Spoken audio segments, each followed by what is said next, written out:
your home for original reporting. I'm Jennifer Kuiper. Elon Musk loses his lawsuit against OpenAI and its top executives. A California jury has dismissed it based on a technicality. CBS's Jolene Kent. Essentially what happened here is Elon Musk filed this lawsuit back in 2024. The statute of limitations is 3 years, and the jury found unanimously that Elon waited too long to file this lawsuit. The case stemmed from a lawsuit Musk brought alleging that OpenAI CEO Sam Altman and OpenAI President Greg Brockman broke their promise to keep the company a nonprofit. An American doctor is among the newest cases in an Ebola outbreak in Congo. Deaths have surpassed 100 in 2 provinces and a few hundred suspected cases. CBS's Ramy Inocencio reports. Based on the numbers out now, both suspected and confirmed, health officials are warning that this outbreak could actually be much bigger than what's been reported so far, and that this was likely spreading for weeks or maybe even months undetected. The Trump administration has established a $1.7 billion fund to compensate the president's supporters who claim they were treated unfairly by the Justice Department during the Biden era. The fund was created in exchange for the president dropping his lawsuit against the IRS. Loyola Law professor Lori Levinson. Trump's representatives have claimed that nobody can challenge this fund. He used his own group to authorize it. But I do think that there will be a challenge to it. And in fact, there are already members of Congress who are preparing to challenge. A judge rules in the Luigi Mangione case that some of the evidence can be used. Mangione is accused of killing United Healthcare CEO Brian Thompson. The judge says what was uncovered at a McDonald's restaurant cannot be used, but evidence at the police station can be used. CBS News legal analyst Thane Rosenbaum says the evidence at the police station is key. The diary is essential. The gun on its own would have been condemning, because why do you have a gun, and why does that gun match the bullets that were discharged in New York? It obviously came from the same gun. Disgraced attorney Alec Murdaugh is suing Rebecca Hill, the former court clerk who allegedly interfered with the jury that convicted him in the murders of his wife and son in 2023. The civil rights lawsuit filed in South Carolina comes 4 days after the state's highest court overturned Murdaugh's double murder convictions and life sentence. James Griffin is Murdaugh's attorney. It has been adjudged as a matter of state law that she deprived Alec of his constitutional rights, deprived him of a right to a fair trial, and as a result, we've got to do it all over again. Stocks are down on Wall Street. This is CBS News. The stars shine brighter on CBS Mornings. This is a slam dunk. So cute. Gail came in singing for me today. On CBS Mornings. I move mountains for a...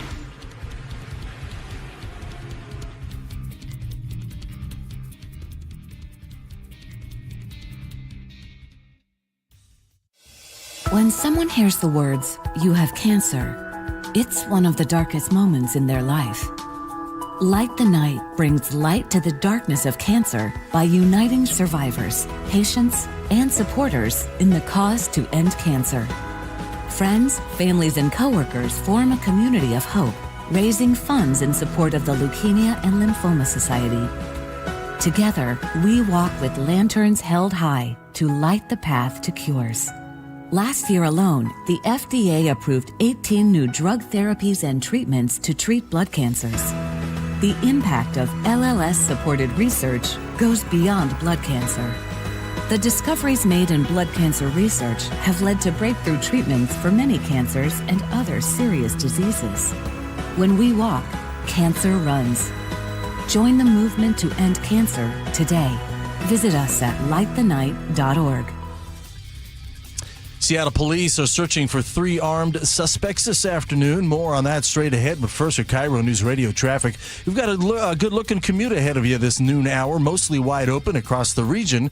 Plan on 20 minutes to get through downtown on North 5. Nothing new here. You're packed from the West Seattle Bridge to I-90 and another bumper-to-bumper backup just past Mercer to the Ship Canal. And then South 5, we're looking good. Just minor slowing as you roll through downtown. A reminder, up at Snoqualmie, roadwork has cut off access to eastbound 90 from eastbound 18. You can still drive on eastbound 18, but you'll need to head west and take that first exit in Preston and turn around. This traffic report brought to you by KIRO Newsradio. KIRO News Radio, 97.3 FM, Northwest News. Now, the latest from KIRO News Radio and mynorthwest.com. Good afternoon. I'm Nate Connors. The search is on for 3 suspects who randomly shot 3 victims outside a nightclub in Seattle's Capitol Hill neighborhood. KIRO News Radio's Luke Ducey reports one of the victims was last listed in critical condition. A little after 1 a.m. Sunday, SPD's Brian Pritchard tells me the 3 suspects got into a fight with bouncers outside the East Pike Street nightclub. As suspects were leaving, at least one of them fired shots back toward the club. Police say 3 victims were hit and rushed to Harborview Medical Center, 2 in serious condition, 1 in critical condition. Police are looking through surveillance video. Investigators say the suspects ran from the scene. Luke Ducey, KIRO News Radio. King County prosecutors say domestic violence deaths are rising and almost none of the killers had a criminal record. 2 murder-suicides happened last week, one in Bellevue and one in Kent. David Martin chairs the domestic violence unit for the King County Prosecuting Attorney's Office. We know domestic violence is often hidden and isolating and escalating behind closed doors until it reaches a crisis point. He says these deaths are trending up even as other violent crimes go down. If you're worried about someone you know, call the county's DV Hope Line. We now know these 2 Navy jets and 4 crew members that collided during a military air show in Idaho over the weekend were assigned to Whidbey Island. The planes collided mid-air and plummeted to the ground in a fiery crash. All 4 crew members ejected and were last listed in stable condition. Former Top Gun instructor Dave Burke tells CBS Radio, crashes like this are extremely rare. I think when this investigation is over, those 4 aircrew are going to tell you there was a lot of luck involved. A Navy spokesperson says the EA-18G Growlers were assigned to Electronic Attack Squadron 129 on Whidbey Island. And now look at your KIRO News Radio weather. A sunny week ahead with a gradual warming trend. 66 today, mid-70s on Friday. Tomorrow will be the cloudiest day of the week, but still warm and partly sunny. 57 in sunshine over downtown Seattle. I'm Nate Connors, KIRO News Radio. Your best source for local news, serving Western Washington and the world with the KIRO News Radio app. Always streaming live on your smart speakers. You're listening to KIRO News Radio, Northwest News. And now, it's time for the Jake and Spike Show on KIRO News Radio. With your hosts, Jake Skorheim and Spike O'Neill. Behold, a fiendish masterpiece! From the bowels of hell! Mondays, for I hate Mondays. They make me so steamed. Weekends! I go for the weekends! Son of a Happy Monday. Welcome to the show. Jake Skorheim here. Spike O'Neill sitting right there. Hey, brother. Happy Monday, man. Happy Monday. Nice weekend? Unexpectedly very busy, but a wonderful weekend. A couple things happened to me I've never expected to happen, and yeah, pretty great. Pretty great. It's a heck of a tease. Right? Yeah. What happened? You win the lottery? What happened? Oh, twice as fun as that. No, I saw 2 of my dearest friends, a cousin that I've been playing around with in basements since birth. Right? What, cousin's your oldest friend on the planet, right? I saw his son, who's a touring musician, play a sold-out show in Seattle. That's cool. And I didn't realize he was playing I knew he was traveling the country. Yeah. And he played a sold-out show Saturday at the Crocodile Cafe. Nice. I realized that it's a young man's game standing on a concrete floor for 3 hours. Forget it. Elbow to elbow with a bunch of people, a third my age. You need one of those seats that that they have built into a cane. It's a cane. Have you seen those? Those are great. I really could have used one of those. Yeah. Plus, people would have thought you look cool. That's what they'd have thought. I was literally surrounded by 20-somethings. Yeah. But to watch this kid I've known since he was in diapers, my cousin's son, play with his band, phenomenal show. Fantastic. The opening act was a little different. I got to spend an hour inside the mind of a 22-year-old girl. The opening act was a single singer-songwriter. No, thank you. Here's a song about the girl who looked at my boyfriend. Here's a song about breaking up with my boyfriend. Sure. Here's a song about driving past the movie theater where I saw a movie with my boyfriend. Yeah. I mean, it was like an hour in that 22-year-old broken-hearted young girl's mindset, Again, young woman's you need mindset. A comfy stool, place to sit down. Seriously, it was great to see this kid living his dream. They're playing like Saturday in Seattle, Sunday in Portland, Tuesday and Wednesday at the Troubadour in L.A. Nice. I mean, this kid's got signed by a label. Sure. Out of nowhere, and I didn't expect to do that. Very awesome. Yeah. The other one was I watched another dear friend of mine. His son is biking coast to coast. And when I say coast to coast, I mean he went to school from Maryland, went to school in Colorado, and they drove to Nia Bay and started their bicycle trip across the country at the northwesternmost tip of the continent. It's going to the whole United States? All the way down to Key West. Ugh. 2 months of bicycling. Why? Is it to raise money for a charity or something? That's what I asked. Where do I donate? I said. Is there a valuable reason, or is it just for the life experience? Life experience? You can't get that between here and Idaho? It takes you all the way to Florida? He's going to cross the entirety of the country. They're going to go across the Northwest, down through the midsection to the Gulf Coast, around the Gulf Coast. I guess all when the way down Forrest Gump ran it was kind of cool. Yeah. People got on board. Nice. My buddy is trailing him in an RV as support. Oh, so it's a family thing. All right, well, that makes sense. Yeah. It's a family road trip. A father and son. Yeah. Yeah, that's great. That's incredible. That's great. And I didn't get any, didn't have as much downtime as I planned, but it was very rewarding to see these young people living the best life. Sweet. Coast to coast, seeing the country. My wife went over to her mom's for all of Sunday. She's helping her clear out a bunch of stuff at her house. And family's great. Having families around is the greatest. It's nice to also have family far away, which is nice sometimes. But sometimes. we didn't. But I couldn't take. My wife didn't want me and the boys there because it would have been crazy. And she's like, we're getting nothing done. Yes. Get nothing done. That's smart girl. Nothing. And so she said, you're going to have the boys all day from wake up to bedtime. Wow. And I said, that's great. Whatever. Father of the year, other people's words. And so I have the kids all day. And it was phenomenal. We just did, dad stuff. We went and just ate junk food. We knocked ate out donuts. about 5 boxes of cereal for breakfast, right? Yeah, a quick breakfast. I even got him to church, just me and the 4 boys. Got him to church, got him back, did a bunch of stuff, and then even just I think my wife does this because she knows I'm going to try to prove that I can do it. Okay. And so while she's gone, we also got a bunch of stuff done that she had wanted done, but didn't think that I would get done. She didn't put it on a list, but she has mentioned these things in the past. I'm like, sure, you know what I'm going to do? sure. I'm going to knock this out just to show her, again, Father of the Year.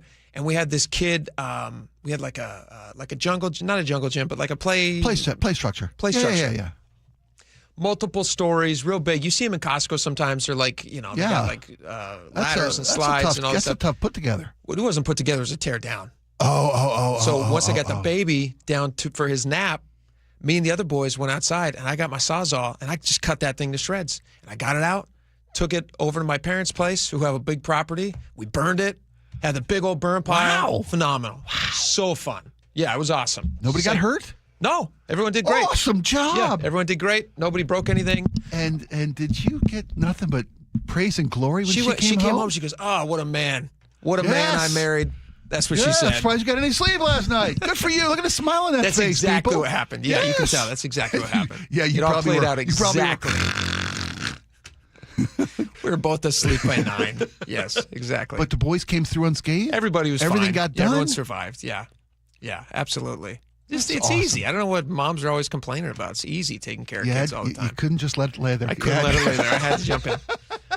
All right. Speaking of craziness, do you see these? Can we talk about those 2 jets that crashed in Idaho for just a minute? Absolutely. So we were watching the video. Did we decide whether or not we were able to show this video? We couldn't find a good source. We did find a source. Okay. And Laura's back from her break. Laura's back from break. Welcome back. Hi. That means there's no more learning curve. Mike did a great job last week, but no more learning curve. We know how to do things now. We can get the stuff we need done to the YouTube channel. We can post stuff again, but at the Mountain Home Air Force Base in Western Idaho, which I've never been to, but it sounds very homey.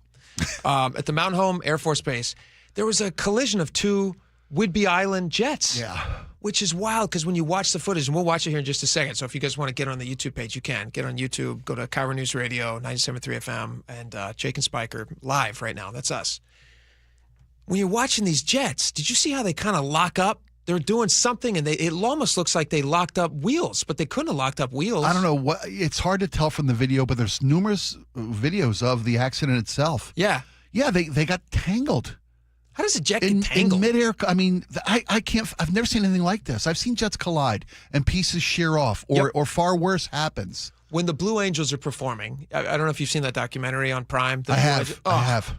Just captivating. It's so great. And there's one scene in that. Do you know the scene I'm talking about? I do. When they're sitting in the conference room and they're all training to do the run and they're all like visualizing what it takes to fly these jets. Yes. It's just mesmerizing. Anyway, go watch the documentary if you haven't seen it.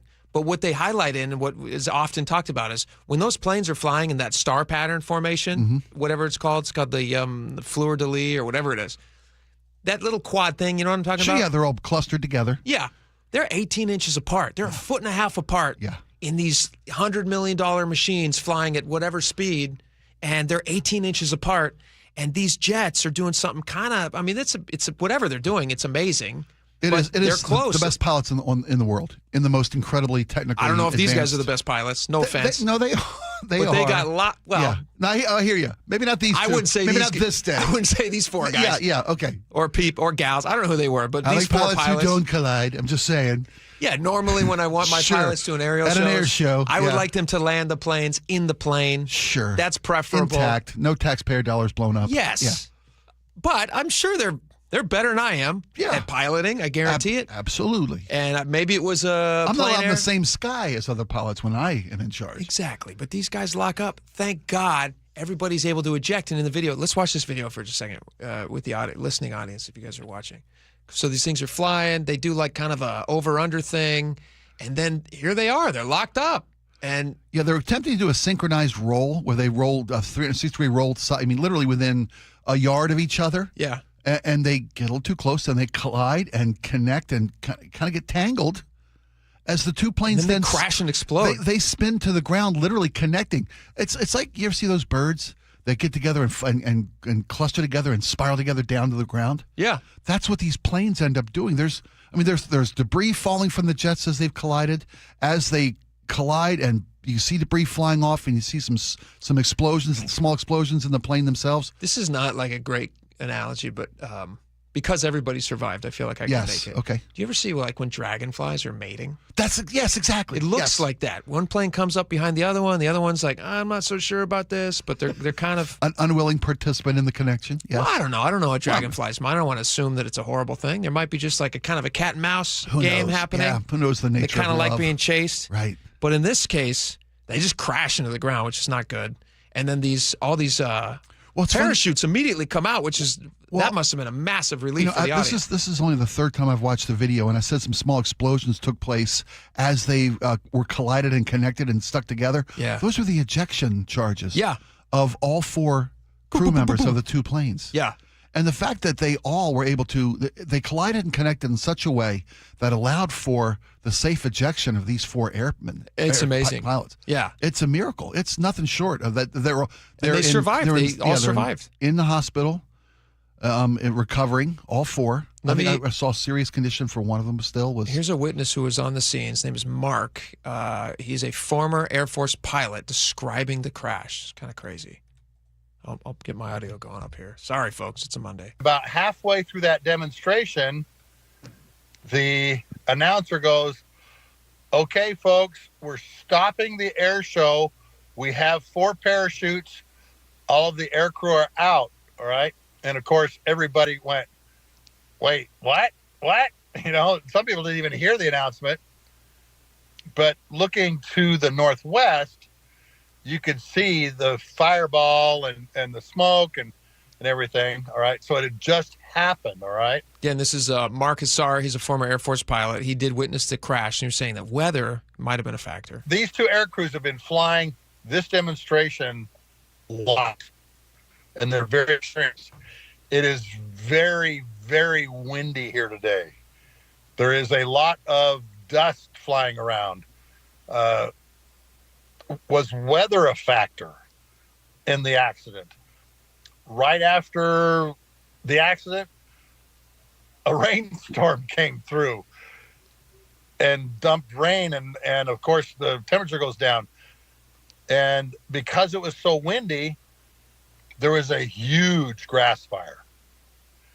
And driving off the base today, Christian, you could see the amount of burned grass that was a byproduct of this particular accident. All right, I'm going to play one more clip for you. He says that everybody's stable and survived, which is great. Stable, okay, that's good. But then he talks about the question about whether or not they should continue air shows, which I feel is like just a silly question even. And he's saying, look, this should not stop air shows because air shows are the coolest thing in the world. I would never recommend let's get rid of air shows. the taxpayers really do need to see what their money's doing. And yes, these are very expensive airplanes. And yes, this was a dangerous situation.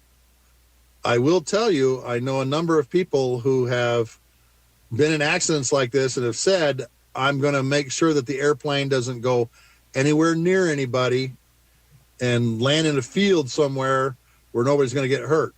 So, no, I would never say stop doing air shows because of accidents like this. You go back and you look at the last couple years, there's been very, very few accidents like this at air shows. It's a reminder, though, of how dangerous what they're doing is. And if I could totally see it being just like some little, bit of wind. Gust of wind. Sure. 30-mile-an-hour gust pushes you, that 18-inch cushion you had, gone quickly. The fatalities in air shows have dropped by to a quarter. Prior to 2016, I think I read, there were like 3.8 deaths per year resulting from air show collisions and incidents. Now it's down to 1.1 death per year. And that's still a tragedy, don't get me wrong. Yeah, but the technology is incredible.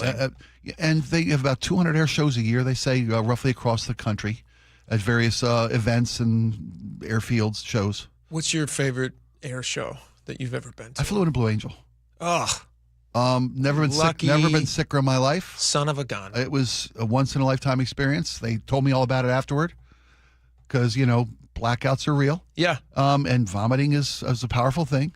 And the two-day recovery was painful, but I wouldn't have traded for the memory for anything. Did you feel when you were taking off in the Blue Angel, like, what did it, most everybody listening has flown on a commercial jet. Yeah. We all know that feeling. And even that feeling's a little bit like, there's something happening here. This is not a bus. But when you're on an those are F-18s? I think they were, I believe so. This was almost 20 years ago. Maybe an F-16? Maybe even more than 20 years ago. No, almost 30 years ago. Yeah. Fast jet. Oh, nothing what like. What is that like?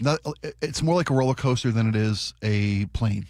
For that kind of force that literally drives you through your seat. Oh, literally through your seat and G-forces in a ascent that we went to and a roll that we did in a big barrel or circular. You felt confident though. You felt these guys are the best in the world. I was safe. Yeah. My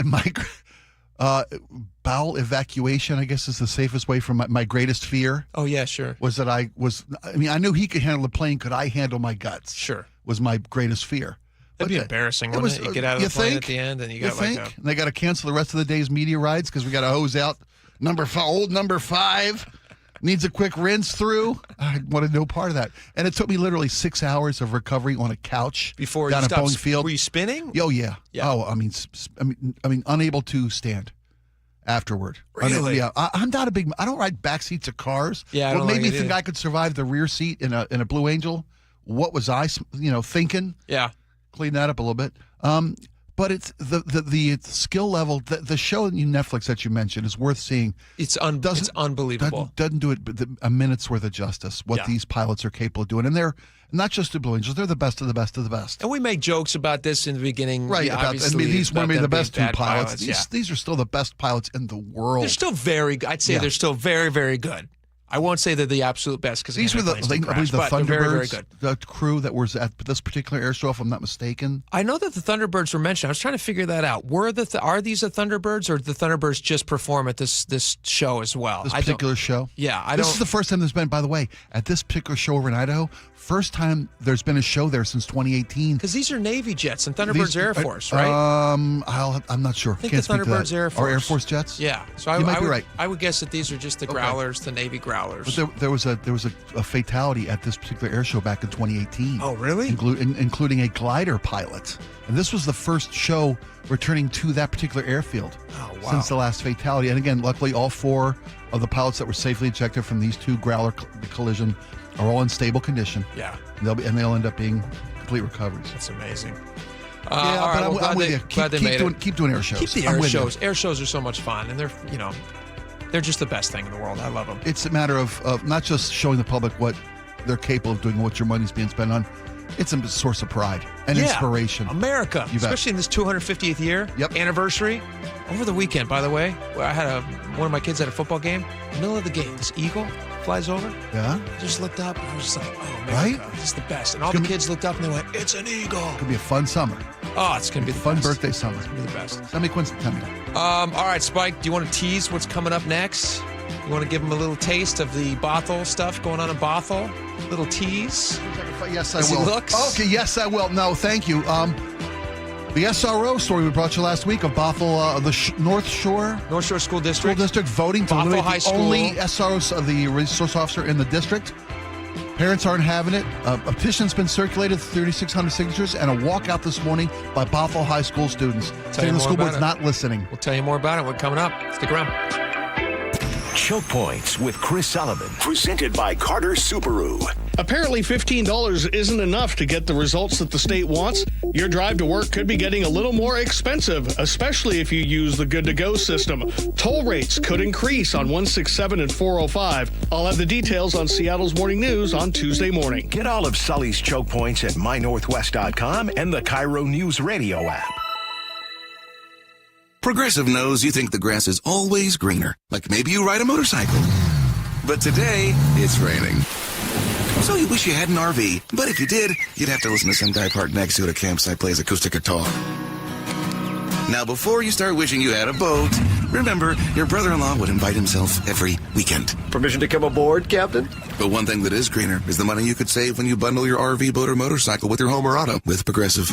Progressive Casualty Insurance Company affiliates and third-party insurers. Not available in all states or situations. Wesley Financial Group is not a law firm. I'm Chuck McDowell, founder of Wesley Financial Group. Did you buy a timeshare because they told you it was a great investment? That's a lie. Most timeshares can be bought online for $1. To find out what your timeshare is worth and to cancel it, call us today and we'll send you our timeshare exit kit free with all your options for cancellation. Call Wesley for your free exit info guide. 800-771-1300. That's 800-771-1300. Dr. Mark Wagner has performed over 20,000 stem cell procedures, including mine, at Seattle Sports Regenerative Medicine. And we've interviewed over 100 of Dr. Wagner's patients, and we hear the same things. It changed my life. I'm back to doing the activities I love without pain. It really works. It's remarkable. We love helping people get back to living life to the fullest and doing the things they enjoy most. They also must really enjoy not having the pain and recovery time with surgery. Stem cell therapy is a 60-minute, non-surgical, minimally invasive procedure to eliminate pain, regenerate cartilage, treat tendon and ligament tears, osteoarthritis, and chronic tendonitis. And you only use the patient's own stem cells. That's right, their body's own stem cells. So whether it's a hip like me, an elbow, shoulder, or knee. Don't forget ankles, wrists, and thumbs. Yep, those patients too. Before choosing surgery, see Dr. Mark Wagner, MD first. Learn more at drmarkwagnermd.com. It started as a puddle. Where? In the shower. Uh-oh. Then the kitchen sink. Started backing up? Yeah. I know where this is going. Clogged up. Right. No problem. Beg your pardon? There's no clog we can't clear. You're Dan. From Apollo Plumbing. This is going to get pricey. How about $83? To clear my drain? Apollo Plumbing clears main drains every day. For $83? 83 or it's free. What's the catch? No catch. We'll even do a camera inspection. Why's that? It's the best way to find the cause of your clog. And it's included? No extra charge. Truth is, we hate clogs. I don't love them. Seen them all. Ew. I promise. There's no clog Apollo can't clear. Guaranteed. 83 or free. Goodbye, slow drains. All it takes is an accessible clean out. And Apollo gets my drains draining again. You call, we come, it's fixed. My heroes. Just doing our job. Thank you, Apollo Plumbing. ApolloPlumbing.com. When you're hiring, have you ever felt like you're missing out on meeting truly great candidates for your roles? It seems impossible to find them, but they have to be out there somewhere, right? Well, they're not hard to find when you know where to go, and that place is ZipRecruiter. And right now, you can try ZipRecruiter for free at ZipRecruiter.com/radio. ZipRecruiter helps 10 million people with their job search every day. And because these people are actively looking for jobs just like yours, it's easy to find the right person right away. In fact, 4 out of 5 employers who post on ZipRecruiter get a quality candidate within the first day. But if you're not using ZipRecruiter, you're missing out. So see what it's like when the impossible is easy. When you go to ZipRecruiter.com/radio right now to try ZipRecruiter for free. Once again, that's ZipRecruiter.com/radio. ZipRecruiter.com/radio. Never miss out on great candidates with ZipRecruiter. If you have unfiled taxes or are in debt to the IRS, this is important news. Did you know the IRS has programs specifically designed to help people struggling with tax debt? Powerful tax assistance programs that can save you thousands if you qualify. No one knows these programs better than the experts at Optima Tax Relief, America's most trusted tax resolution firm, A-rated by the Better Business Bureau. Their award-winning tax attorneys and licensed professionals have resolved over $3 billion of tax debt for their clients. One call to Optima can start the process, helping to put an end to your worries about wage garnishment, asset seizure, and other aggressive IRS actions. Find the best options to solve your tax problems. Call the experts at Optima Tax Relief today for a free consultation. Call 800-343-6460. 800-343-6460. 800-343-6460. Optima Tax Relief. Some restrictions apply. For complete details, please visit OptimaTaxRelief.com. Looking for the best deal on a new home? Discover the D.R. Horton Home of the Week. With new home communities from Lacey to Stanwood, D.R. Horton has the right home for the best value. Visit drhorton.com. D.R. Horton, America's builder, an equal housing opportunity builder. KIRO News Radio, 97.3 FM, Northwest News. Now, the latest from KIRO News Radio and mynorthwest.com. Good afternoon. I'm Nate Connors. The attorney for the Covington man accused of throwing a rock at a Hawaiian monk seal says it was a mistake. Miles Briner tells Hawaii News Now Igor Litvinchuk meant to scare the animal away from turtles and didn't realize monk seals are protected. He assumed that when he saw the seal, the monk seal, pushing the turtles off of the rocks, that he was just doing something good by scaring it away. He says his client is apologetic and devastated that people would think he was trying to hurt the seal. Litvinchuk is due in court in Honolulu May 27th. For the first time ever, the Everett Silvertips are Western Hockey League champions. Fans welcomed them back to town at Everett High School Saturday after they clinched the title in Prince Albert Friday night in a 7-2 blowout over the Prince Albert Raiders in Game 5 of the championship series. Florida Panthers prospect Shea Bush led the team with a hat trick in the final game, while the Silvertips are consistently in the playoffs and made it to the finals twice before. This is the first time they've won the title in their 23-year history. Well, get ready to pay more at the pump this week. Gas Buddy's Patrick DeHaan says gas prices are heading up ahead of Memorial Day. Seattle's average is about $5.90 a gallon right now, down a nickel from last week. Usually gas prices slowly decline over the course of the summer as that supply builds up. But this year, obviously, with the Strait of Hormuz situation, we may continue to see prices advancing in the weeks ahead as long as the strait is closed. It has been closed for 78 days now, and tensions with Iran are escalating. DeHaan says despite higher costs, most Americans won't cancel their holiday travel plans, but demand could drop off in June if prices keep climbing. 14 cars were left with shattered windows at an apartment complex near Pacific Lutheran University in Parkland early Saturday morning, and many of the victims are students.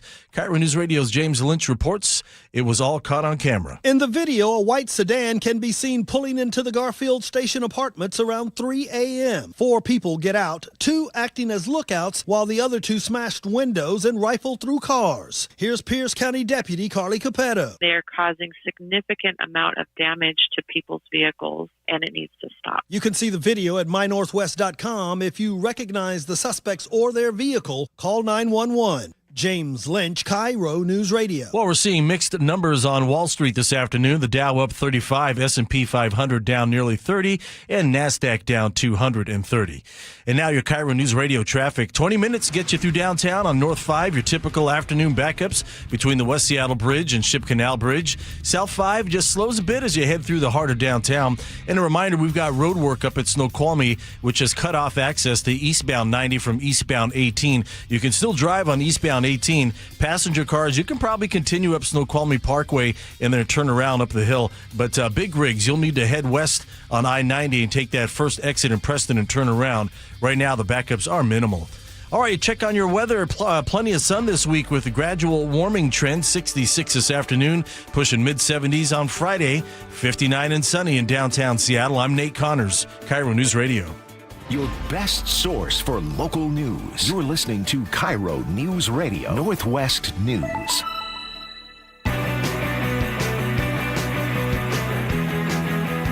right, welcome back to the show. We talked about this story a little last week, and now we have an update on the Bothell High School, which is part of the North Shore School District. The school board there voted 4-1 in favor of getting rid of their SRO program, which has been going on for about 30 years. Yeah, and the School only resource officers, school SRO. resource officer, the last one in the school district has been at Bothell High School for almost 10 years. Yeah, Officer Garrett Ware, who's part of the the Bothell Police Department, and by all accounts is beloved by students there. I was reading this Herald piece just a little bit ago, who was highlighting some of the protests today. Like 200 students walked out, and we're met by parents who are also supporting keeping an SRO on campus. And let me read you this. This is from sophomore Rowan Burr, recalled his first day. This is from the Everett Herald. Recalled his first day of school as a freshman. He was sitting alone at lunch, and Ware came up to him, complimented his outfit, and started a conversation. That really meant a lot to me because I didn't know who this guy was, and he didn't know who I was. But it still came through, and it really, really helped me, Burr said. My heart felt really warm from that. I mean, that's a perfect example of what a school resource officer actually does, aside from keeping students safe, which last week he also had to do. He was called into action. There was a student-related incident involving a knife, and they had to evacuate one of the buildings. They had to lock things down. And who was there to answer the call? Officer Ware. On scene. On scene. Yeah. Ready to go. And yet still, ironically, on Police Week, where we're remembering officers who gave their lives in the line of duty, the Bothell High School board for Bothell High School votes to get rid of this guy and instead replace him with 2 supervisors on campus. Well, they want to divert the resources that were dedicated to the SRO to additional mental health assistance for students. Which I guess after a horrible thing happens, they'll need more people on campus to help people work it out. Yeah.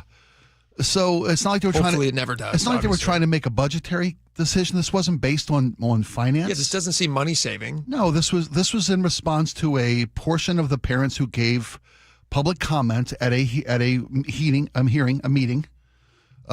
And despite the overwhelming support for the SRO from not just the families, the students, the administrators, the principal of Bothell High School. The principal, yeah. They all spoke in support of renewing. It was an annual contract renewal that the school is required to do every year at the end of a school year.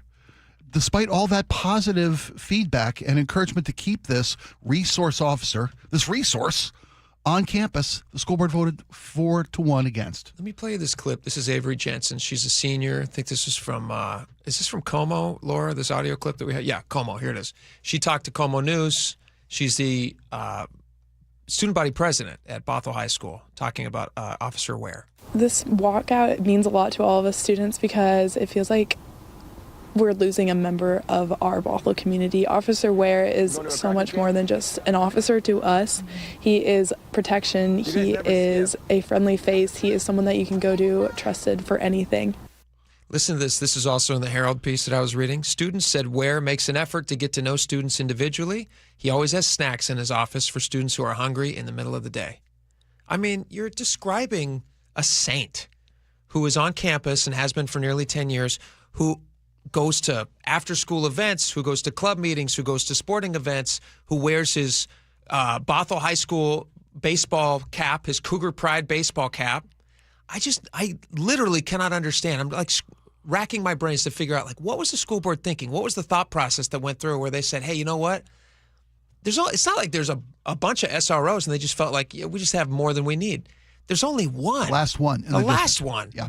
Of a program they've had for 30 years, who just last week had to respond to a knife incident. Like, I don't get what the school board is thinking. Well, the school board reacted to a group of parents who were opposed to the renewal of the SRO contract.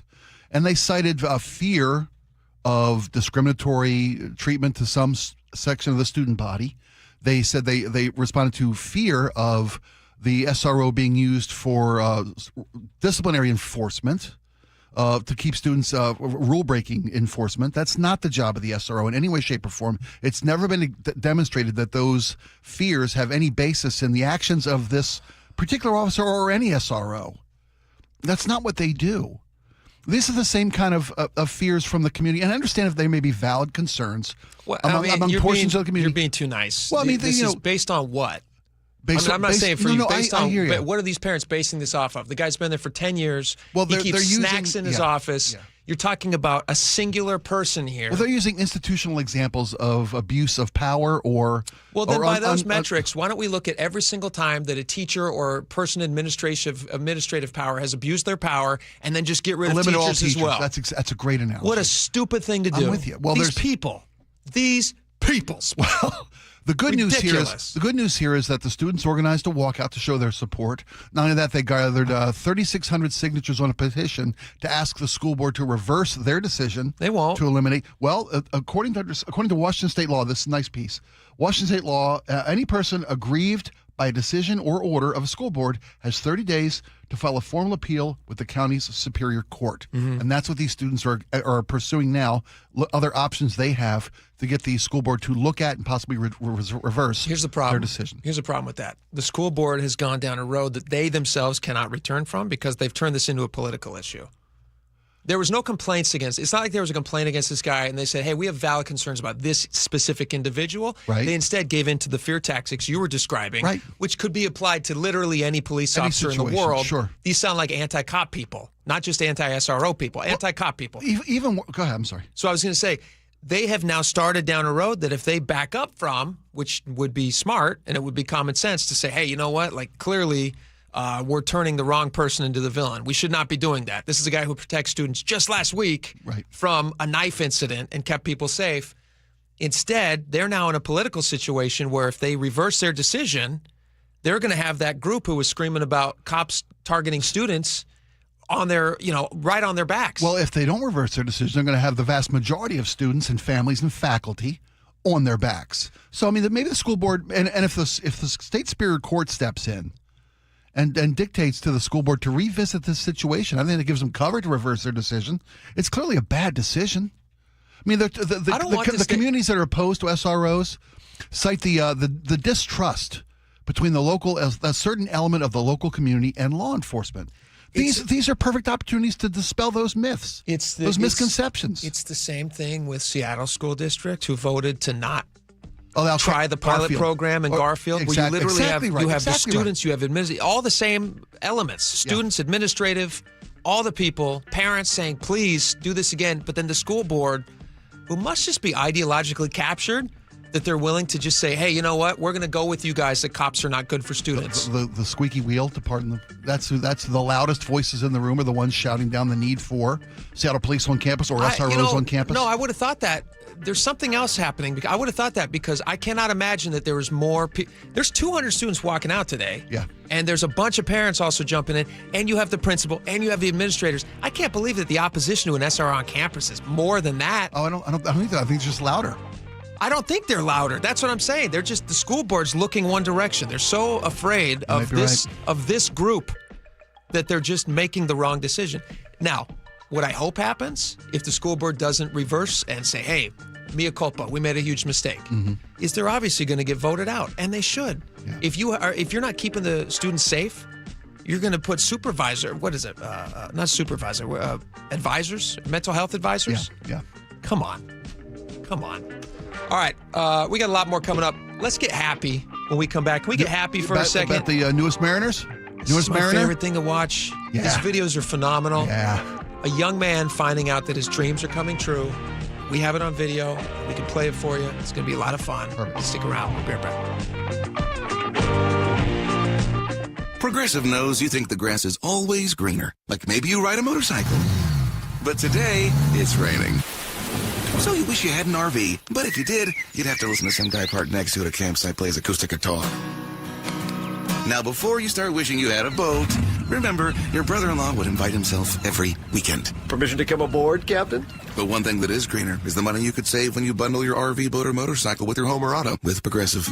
Progressive Casualty Insurance Company affiliates and third-party insurers. Not available in all states or situations. Finding great candidates to hire can be like, well, trying to find a needle in a haystack, but not with ZipRecruiter. Its powerful technology actively finds and invites qualified candidates to apply to your job. So while other companies might deliver a lot of hay, ZipRecruiter finds you the needle in the haystack. See why 4 out of 5 employers who post a job on ZipRecruiter get a quality candidate within the first day. Try ZipRecruiter for free at ZipRecruiter.com/free. That's ZipRecruiter.com/free. ZipRecruiter. If you're over 62 and feel squeezed by rising monthly bills, listen carefully. I'm Steve Teitler, owner of Best Mortgage. Every week I talk with seniors who love their home, want to stay in it, but feel more financial pressure every month. Property taxes are adding up. Insurance is up. Everyday bills are up, and for some, they still have a mortgage payment on top of all of that. Are you worried about outliving your savings? A reverse mortgage could help by eliminating your mortgage payment, paying off debt, and giving you breathing room every month. Now, let me be clear, it's not right for everyone. But for the right person, it can be a powerful tool. When you call Best Mortgage for a free consultation, you'll talk directly with me. I'll explain your options and tell you honestly if it makes sense for your situation. If you're 62 or older and want straight answers about staying in your home with less financial stress, call me today, 425-649-6000. Best Mortgage. Honest advice you can trust. 425-649-6000. Guys, tired all the time? Gaining weight? Low drive? These aren't just signs of aging. They could be low testosterone or other underlying issues.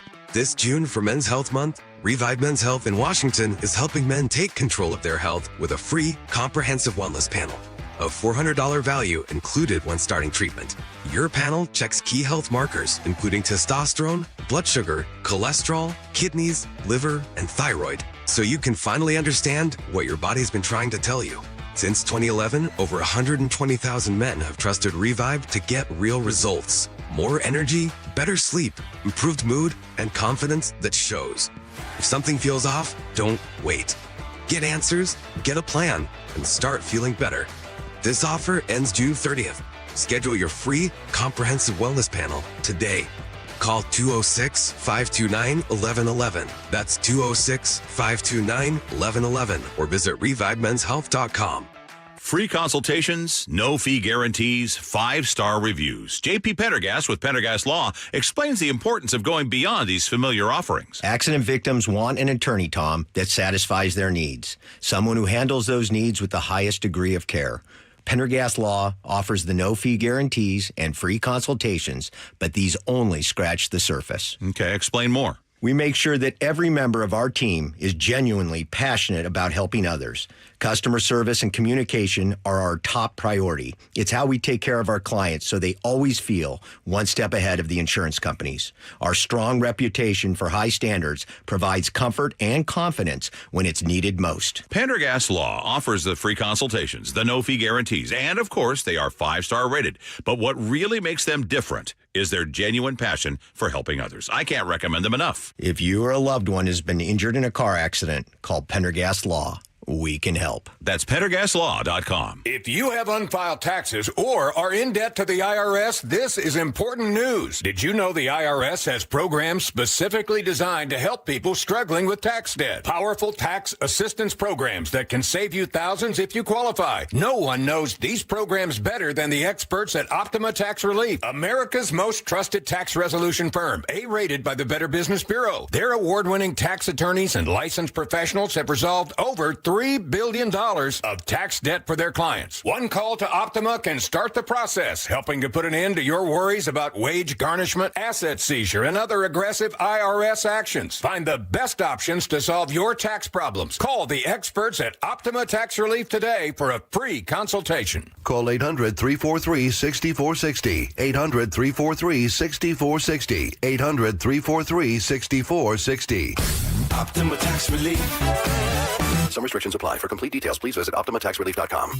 Ready to get rid of that old car? Donate it today at Cars4Kids.org. Your car can be picked up as soon as tomorrow. Call 1-877-CARS4KIDS to donate your car today. That's Cars with a K.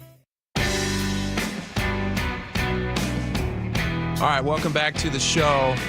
One of the algorithms that has chased me down, I'm happy to be caught by online, is anytime I see in baseball, they have all these videos now. They've realized that people love these, of minor league managers letting ball players know that they're being called up.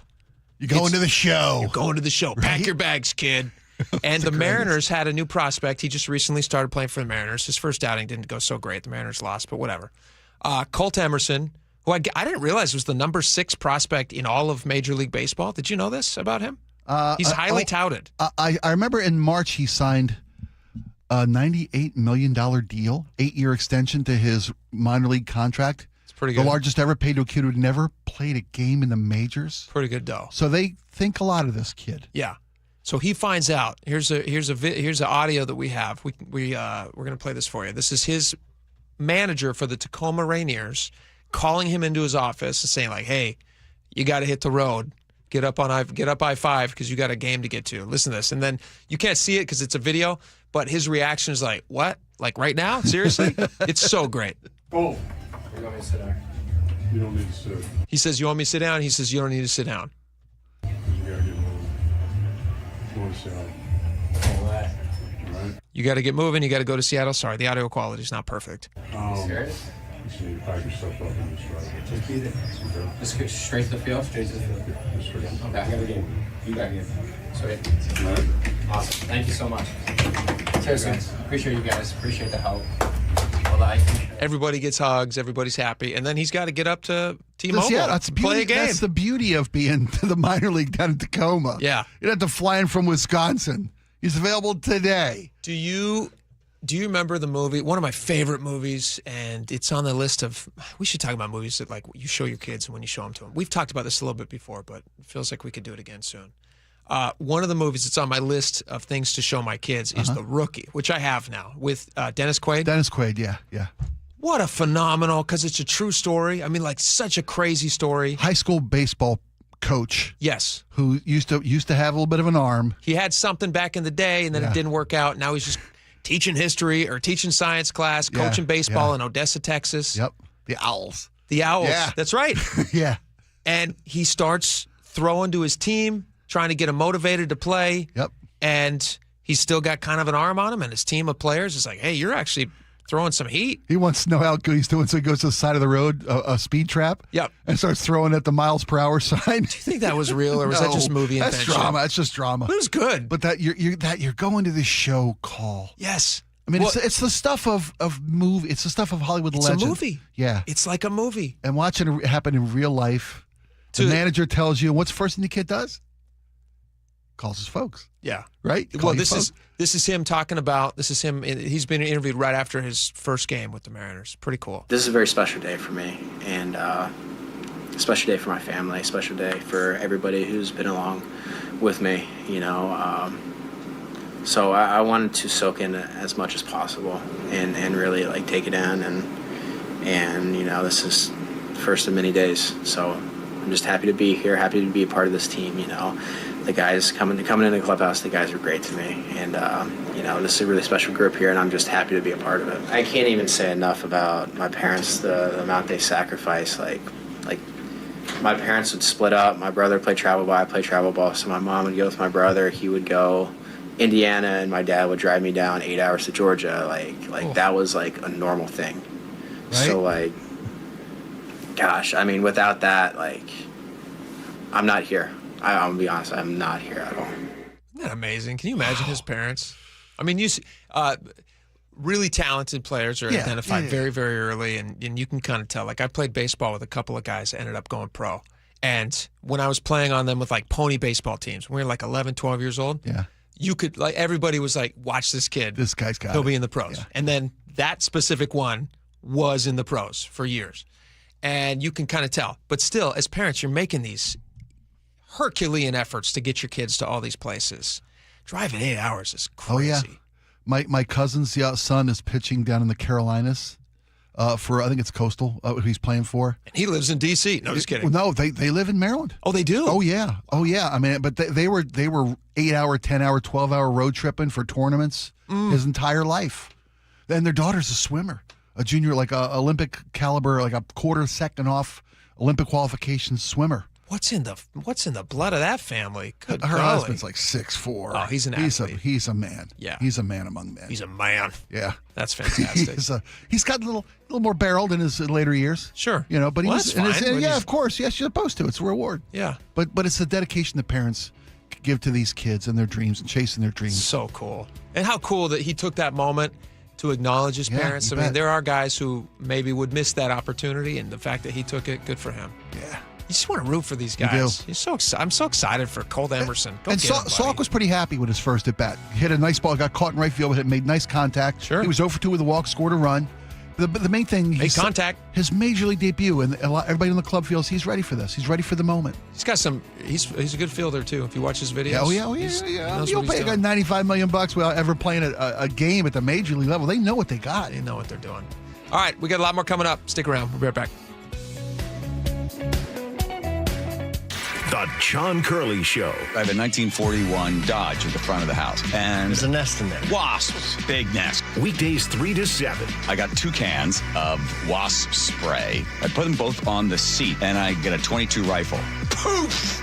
Giant, cloud of fire and poison, which it did work. It seemed like something that Matt Damon, what's those movies he was in? Born Identity, a Born Identity thing. Watch The John Curley Show live on YouTube.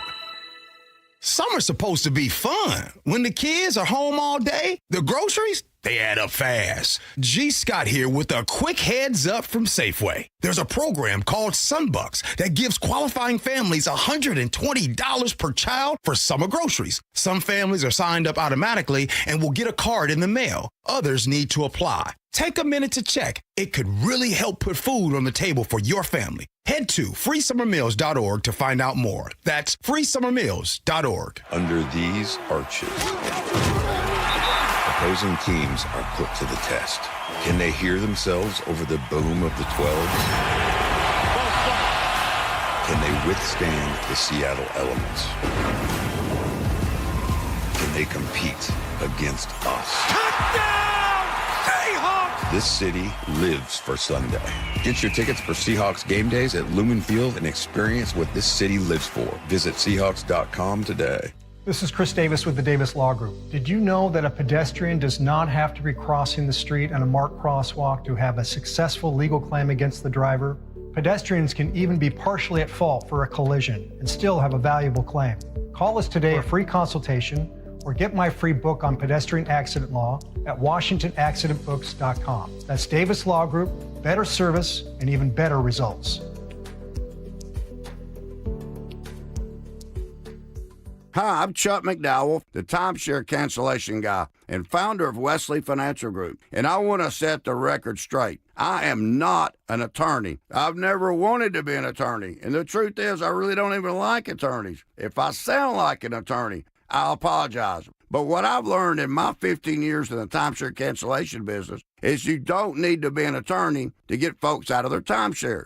After 15 years and over 50,000 cancellations, I can tell you with confidence, we know how to get you out of your timeshare. Call us today and we'll send you our timeshare exit guide absolutely free with all your options for cancellation.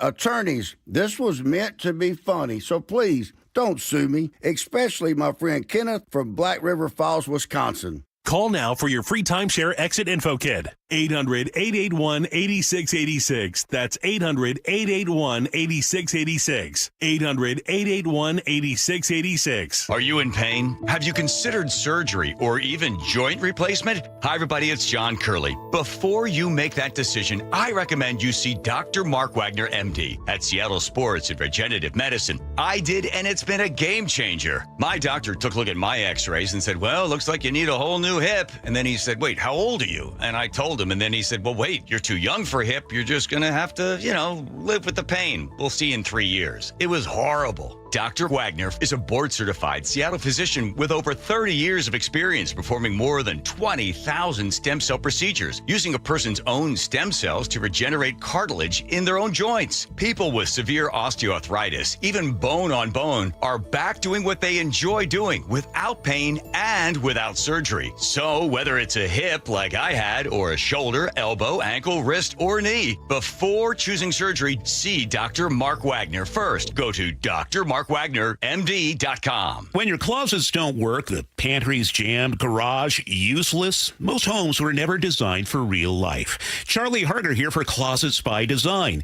It's so much more than just closets, garages, pantries, laundry rooms, home offices, wall beds, all custom built. For a limited time, get 40% off plus an additional 15% off and 18 months 0% financing on approved credit if paid in full. Go to closetsbydesign.com or call 1-800-BY-DESIGN. Hair Volume from New Nordic will make your hair look thick and healthy. Hair Volume is available online at Amazon and newnordicusa.com or in the hair care aisle at your local CVS. Your best source for local news. KIRO News Radio, KIRO FM and HD1, Tacoma, Seattle, Northwest News. This is CBS News on the Hour, your home for original reporting. I'm Jennifer Kuiper. Two breaking news stories out of California. First, San Diego police are on the scene of what came in as an active shooter call at an Islamic center. KFMB TV, Steve Price. There were a lot of parents here trying to pick up their children. There was a lot of chaos. And at that point, the officer said, "We think the situation is safe, but we're not sure. We still need to clear the facility." So they moved everybody back, and that's what's happening right now. They are clearing the facility, going room by room to make sure that there is no active shooter still inside the building. Also in California, a fast-growing brush fire has prompted evacuation orders and damaged at least one home in Simi Valley. CBS News Los Angeles' Luzdelia Caballero reports. Smoke is getting thicker and thicker. As we were moving up the hill, when we were coming from the freeway vantage point, I mean, the plume looked huge, but it looked white. Moving closer, we see a significant amount of hot spots, more engines coming forward, and of course we see the endless drops of water. President Trump says a planned U.S. military strike on Iran will not happen tomorrow. CBS's Stacey Lynn at the White House. The president said he would hold off an attack on Iran scheduled for Tuesday at the request of Gulf leaders. He said in the post on Truth Social that serious negotiations were now underway with Iran and that Gulf states believed a deal will be made. But he says Washington is ready for a full large-scale assault of Iran on a moment's notice in the event that an acceptable deal is not reached. An American doctor is among the newest cases in an Ebola outbreak in Congo. More from CBS's Ramy Inocencio. Health officials are warning that this outbreak could actually be much bigger than what's been reported so far, and that this was likely spreading for weeks or maybe even months undetected. The first case, the index case, dates back to April 24th. That was a nurse in the Democratic Republic of Congo who died. Another concern is that the strain of Ebola has no vaccine and it doesn't have any treatment. An ICE officer is charged in a non-fatal shooting during the immigration enforcement surge in Minnesota. CBS's Cammie McCormick. The ICE officer, Christian Castro, is charged with 4 counts of second-degree assault and 1 count of falsely reporting a crime in the January shooting of a Venezuelan man who was legally in the U.S. He had been accused of beating an officer, but a judge dismissed the charges and opened an investigation into whether 2 immigration officers lied under oath about what happened. A warrant has now been issued for Castro's arrest. Stocks closed mixed on Wall Street. This is CBS News. Join Adriana Diaz and Kelly O'Grady for the perfect start to your weekend. Ease into your Saturday with CBS Saturday Morning on CBS and streaming on Paramount+. Police are searching for armed gunmen this afternoon. Details straight ahead. But first, your KIRO News Radio traffic brought to you by Global Credit Union. Not much happening on our major routes. The biggest backup right through downtown Seattle. And that is North 5. You've got a backup at the West Seattle Bridge just past I-90. And our Ship Canal Bridge backup starts closer to 520. Less than 20 minutes to clear this. South 5, we are now wide open. If you're heading through Renton, just a little slow northbound 405 through the S-curves. And the eastbound 18 ramp to eastbound 90 up in Snoqualmie is closed through early tomorrow morning for road work. You can still use eastbound 90 on-ramp from westbound 18 coming off Snoqualmie Parkway, and you can still travel eastbound 18, but you'll have to exit to westbound 90 and take the first exit in Preston to turn around. Global Credit Union, where members enjoy no-fee accounts and early payday with direct deposit. Learn more at globalcu.org. KIRO News Radio 97.3 FM Northwest News. Now, the latest from KIRO News Radio and mynorthwest.com. Good afternoon. I'm Nate Connors. The search is on for 3 suspects who randomly shot 3 victims outside a nightclub in Seattle's Capitol Hill neighborhood. KIRO News Radio's Luke Ducey reports one of the victims was last listed in critical condition. A little after 1 a.m. Sunday, SPD's Brian Pritchard tells me the 3 suspects got into a fight with bouncers outside the East Pike Street nightclub. As suspects were leaving, at least one of them fired shots back toward the club. Police say 3 victims were hit and rushed to Harborview Medical Center, 2 in serious condition, 1 in critical condition. Police are looking through surveillance video. Investigators say the suspects ran from the scene. Luke Ducey, KIRO News Radio. Seattle police are now investigating a drive-by shooting earlier this month as a homicide after the 19-year-old victim died over the weekend.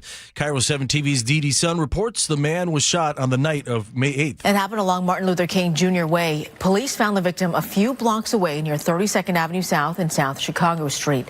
The suspects got away before police arrived. Anyone with information about this now homicide case is asked to call Seattle police. A San Juan Island estate that once carried a $75 million price tag is back on the market for $35 million. The Puget Sound Business Journal reports the Ackerley family has relisted Half Tide Farms, a 90-acre waterfront compound on Griffin Bay. The property was first listed in 2023 and pulled from the market last November. The gated estate has 3 main homes, guest cottages, and about 19,000 square feet of living space, all with views across open water toward Mount Baker. 2 swimming pools with a cabana, tennis and pickleball courts, a 3-hole golf course, 4 ponds, a greenhouse, and 2 private mooring buoys as well. The late Barry and Ginger Ackley spent more than 3 decades putting it all together. Well, it's going to be a sunny week, but before you hit the beach, we have a warning. Public Health Seattle and King County say 4 beaches have dangerous high levels of bacteria. Gene Coulon Memorial Beach in Renton, Madison Park Beach, Green Lakes West Beach, and Andrews Bay Beach at Seward Park all failed recent water tests. Swimming or even splashing around the lakes could make you sick, and you want to keep your pets out of the water as well. And now let's check out that weather forecast. 66 and sunny this afternoon. Tuesday brings in a little more clouds, maybe an isolated shower. Partly sunny by the afternoon at 65. And then Wednesday, we start to ramp up the temps, low 70s, and sunny through Friday. Sunny at 62 right now in downtown Seattle. I'm Nate Connors, KIRO News Radio. Your best source for local news, serving Western Washington and the world with the KIRO News Radio app. Always streaming live on your smart speakers. You're listening to KIRO News Radio, Northwest News. And now, it's time for the Jake and Spike Show on KIRO News Radio. With your hosts, Jake Skorheim and Spike O'Neill. Welcome back to the show. 1 hour down, 2 hours to go. If you guys want to get in on any of this conversation, you can text us at the Muckleshoot Casino Resort text line, 888-973-5476. Also, I got an article out there that you can read. My article of the day, just text FLUSH to 888-973-5476. I'll let you guess what it's about. It's a little bit about those it's a gambling porta potties. I thought it was a piece on gambling. Oh, it's a... Okay. Okay, yeah. It's called Beats Us Straight. Yeah. It's not a gambling piece. Although it is a gamble that the city is taking with taxpayer dollars to do something like this. Interesting take. Yeah. And we'll go read it. It's interesting. I think you'll be if you can look to history like people sometimes like to do, then you learn lessons so you are not condemned to repeat it, as whoever said that. My grandmother's pillow. Your grandmother's pillow? I take all my life wisdoms. I know, right? Your grandmother had the best the best stitchings. pillows. Yes. So whoever inside Katie Wilson's office did not know the history of Seattle, because if they did, they would have known about the previous adventure with expensive toilets. Interesting, because they would have learned a lesson. I think they did. Well, when we talk about that, I'll bring up why I think they did learn a lesson. Mm-hmm. And I think this is a little less, dare I say, stupid. Okay. A little less stupid than the last thing. Because we're talking about it, sure, let's start with it. Let's open with this. Let's open with this, You and bet. then let's work our way out to Sound Transit. Yeah. Which is always a ton of fun. All right, so here's the details. City of Seattle, they're going to spend $465,000. It's a one-year pilot program for 4 portable toilets. Public use portable toilets downtown. From Throne Labs. Yep. It's $116,000 per toilet per year. They're going to get them in time for the massive crowds expected at the World At least Cup. 4 people are going to show up, they think. Well, at least You 4. got a toilet for each of Everybody them. gets their own private bathroom. Now you're going to come, Seattle? To get into these toilets, you will need to have identification. Yeah. In the form of a downloaded app so you can verify who you are, or some sort of a card that you can swipe, and it will get you access to this. Although they are free. They're not going to charge for No, these. they're free public they're use free for the facilities. Yeah. Yeah. And I think that is a good element of these, is that they are secure in so much you don't get access unless you give some information about yourself, some accountability. In case you go in and do something horrible, exactly. they want to know who did it. And that was kind of the problem with you mentioned the last time the city tried something like this and what they did, The history, and how much they spent. Yeah, the history behind this. Like I was actually in the article that I wrote, again, text FLUSH to 888-973-5476. Share it with your friends. Send it to your friends. It's a gift. I was just questioning, was there somebody in the mayor's office who maybe like timidly thought about putting a hand up, and when everyone's like, all right, so everybody's signing off on this, 4 toilets, portable, $465,000. Yes, the city's $500 million in debt going into the next 3 years. Yes, we have a huge budget deficit that we're going to have to figure out how to make up for. But hey, what if we spent over $100,000 per portable toilet? Did nobody raise their hand and just go like, maybe not the super expensive toilets? Like, maybe. Have we exercised or examined other less expensive options? Yes. Your Honor. Isn't it possible that there's already like a toilet that's portable? If That's only not there were $100,000? something that we could put there temporarily. Yes. That doesn't cost like a $100K normal each. porta potty. That hand never went up. Nobody went, nah. And I was hoping that maybe history would have taught them this, and they would have referenced. They said, well, what do you... This is Katie Wilson talking. Yeah. What on earth are you talking about? And then the person would have gone like, well, Seattle does have this history. Back in 2004, they put in these really expensive, quote, self-cleaning toilets that were $1 million each. It gained a lot of press because they quickly figured out that they actually didn't clean very well, and they just basically spread feces and whatever else was on the toilet all around. And they became drug dens and prostitution dens, and it was just a bad situation. And the city ended up losing how much? In your piece, I think you referenced the numbers, right? Yeah, the city ended up losing, well, if it was a $5 million investment, I'm not great at math, but I think they recouped a little over $12,000 on eBay.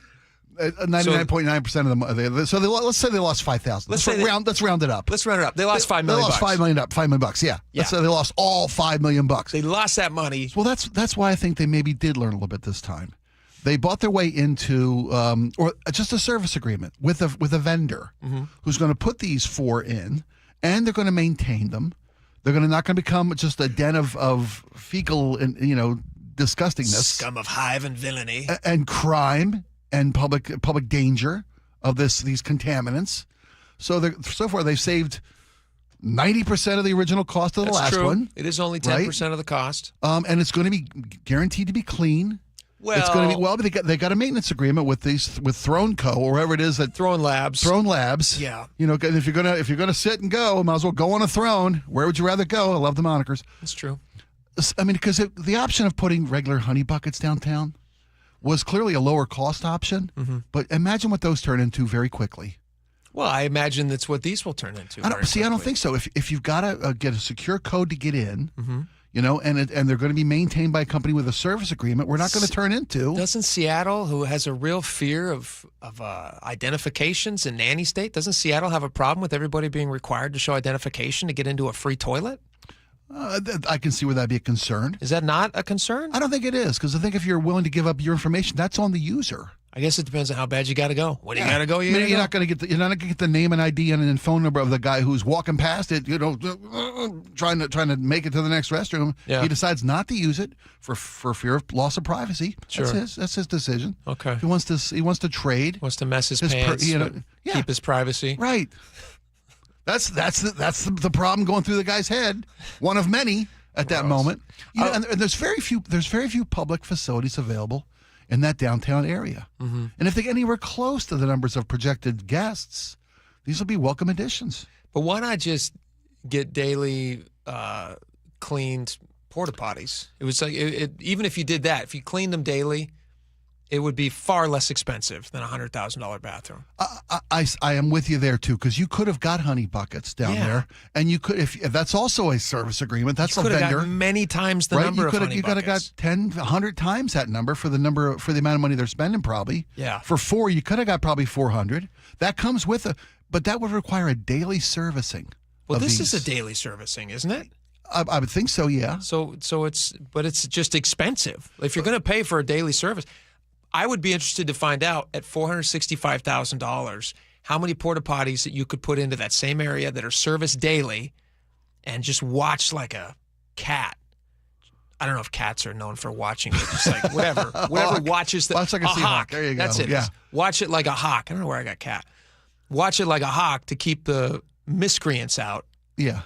Why not just do that and have a lot more options? It may be that would have been a better financial option. That's a great point of your article. Is are we just you're flushing money? Great writing. That was low hanging fruit. Everybody said it. I jumped on board. It's okay. You got to take advantage of it. I mean, it's not a good idea just because everybody has it. Yeah.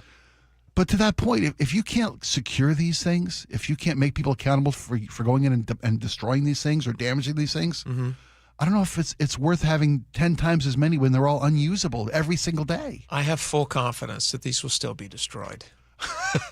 I don't mean to laugh, but I do. No, you're not just saying a line. I can see from your face you have complete confidence that these are going to be destroyed. You're never more sure about anything in your life. Zero doubt that these will still be destroyed. They'll just be more expensive. Okay. Here's another question. Interesting. Let's do a cost-benefit analysis here. Sure.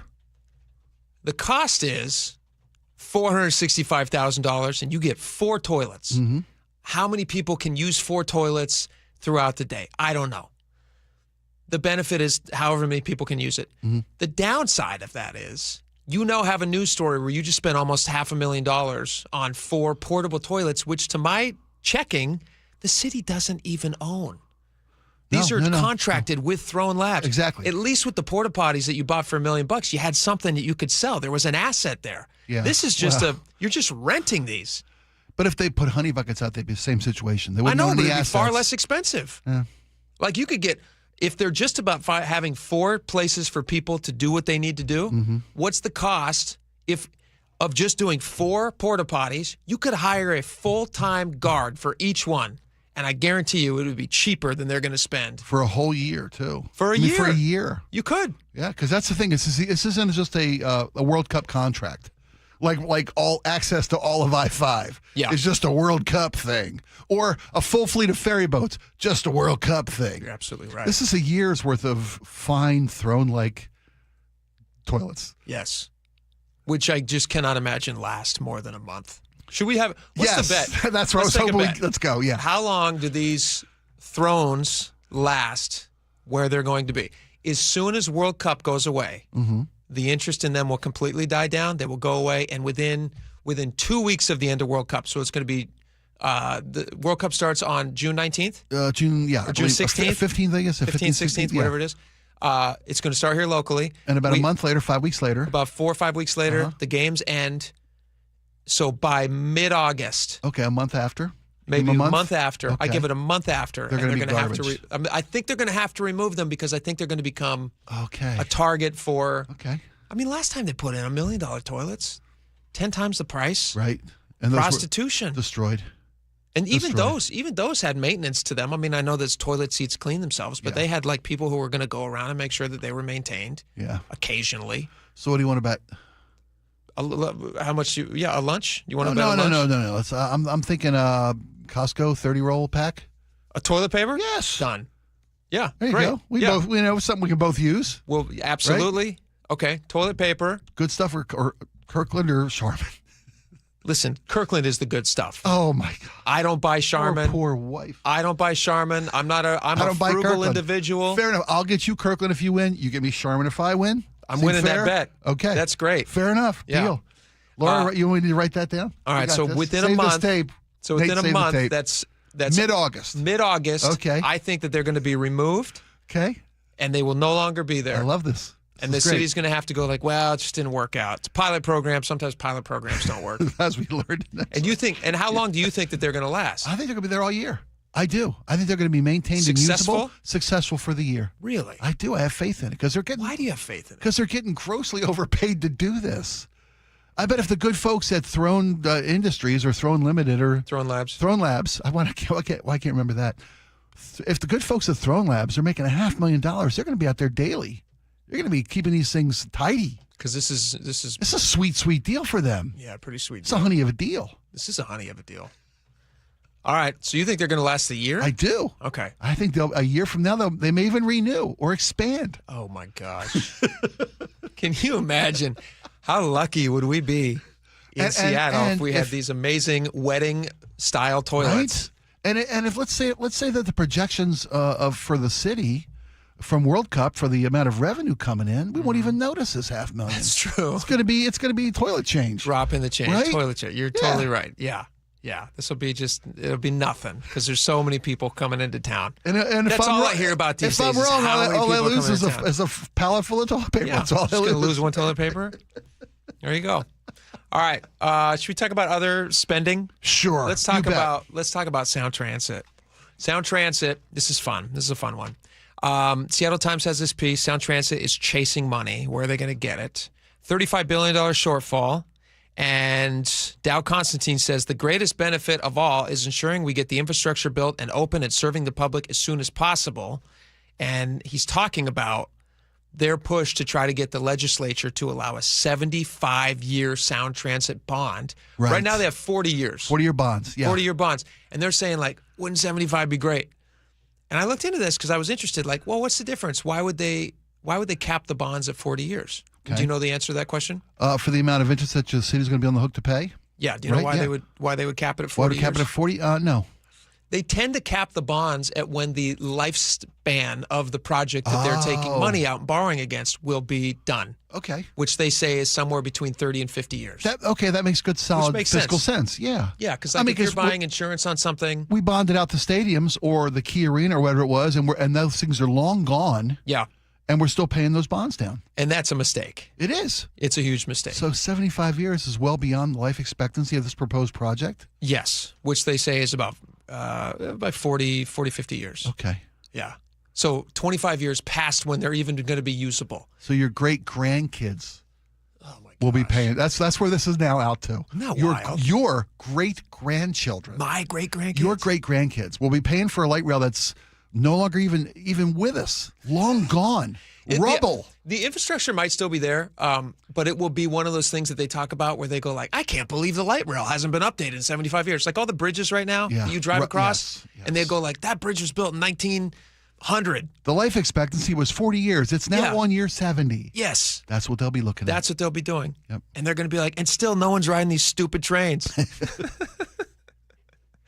But we're still going to be paying for them. Well, it lessens the current burden, just stretches it out to multiple generations. Crazy. This financial commitment to this light rail system. Here's how much it would improve the cash flow. Seattle Times breaks this down. This can't even be worth it. It cannot even be worth it.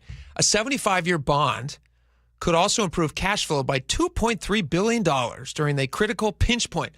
You hear 75-year bond and you think to yourself like, well, this is going to cover all their problems. $2.3 billion is like a drop in the bucket of what they're trying to make up. They're $35 billion in the hole. $2.3 billion? $2.3 billion is what they think they're going to make if they can stretch those bonds out to 75 years. It's less than 2% of the total. 180 plus billion, which is closer to 200. That's a Band-Aid right? Yeah. on a broken leg. You got to take that horse out and shoot it. I don't understand what they're even doing. 75 years. Oh, if we go back to horses, that'd be great. I guarantee. Here's the thing. You could get on a horse right now, and you could have much more effective travel for the lifespan of that horse than you're ever going to get on Sound Transit. Right now, they're talking about like getting all the way over to Issaquah. Yeah, that's going to be 24 years. They're saying Issaquah is going to be in 24 years if they stay on track. I've seen enough futuristic movies. We'll probably be using horses again by the time that 75-year bond is paid off. You're totally right. It's going to be like a postman situation. Yeah. The whole world's gone to crap. Post-apocalyptic. Yes. Yeah. And we're all going to be like, there's just going to be ravaging bands of crazy people running along the tracks, the elevated tracks, throwing stuff down at you as you like try to ride by as quick as you can on your horse. But it's paid for. Almost. And then you're going to get home in your horse and you're going to look in your mailbox, and they're going to be like, oh, man, taxes are due again on that stupid light rail. They want half a can of dog food. Yeah. That's my contribution to the light rail. Wild. 75 years from now. Listen to this. This is Seattle Times breaks it down. They said residents of urban, King, Snohomish, and Pierce counties already are on the hook into the 2060s would pay steeper finance charges in later decades if those 75-year bonds are passed. Local bonds would carry interest rates closer to 5% unless Sound Transit manages to pay off debts early. What are the odds they pay off early? Well, they tried to have none. How would they even do that? Early. They don't make money. How could you pay it off early? Not if they're buying $5 million worth of toilets or not. Oh, boy. Yeah, some days, buddy. Oh, my gosh. The board's expected to triple a car rent. Listen to this. This is how they're trying to make it up. Just pennies. They're just literally digging in the couch. They're going to triple a car rental tax to $2.17 per $100. That's out of towners. That's good. That's out of towners, right? Which would bring in $8 million more per year. That's what they're squibbling over. $8 million bucks. $35 billion in the hole. They're like voting on $8 million. That's just give up. Just give up. Stop building this train. Well, they tried that. The neighborhood said, forget it. We've been paying in. Remember, they had the meeting 2 weeks ago. Where can we cut some costs? Can't. They should just stop. Just stop. You got a spine. You got something. You've only spent $25 billion. Just stop right now. Everybody stop paying taxes on it. And then we all wash our hands and we go away. And nobody still rides the train, but at least we're not paying for it anymore. I feel like I'm taking crazy pills whenever I talk about Sound Transit. What are we doing next? Cost of college? Yeah. Maybe some good news from the future? With all those future dooming we're doing, right? Sure. Maybe the cost of college is going to be reeled back down to reasonable. Sure, yeah, because we're all going to be riding horses in a month. All right, we got a lot more coming up. Stick around.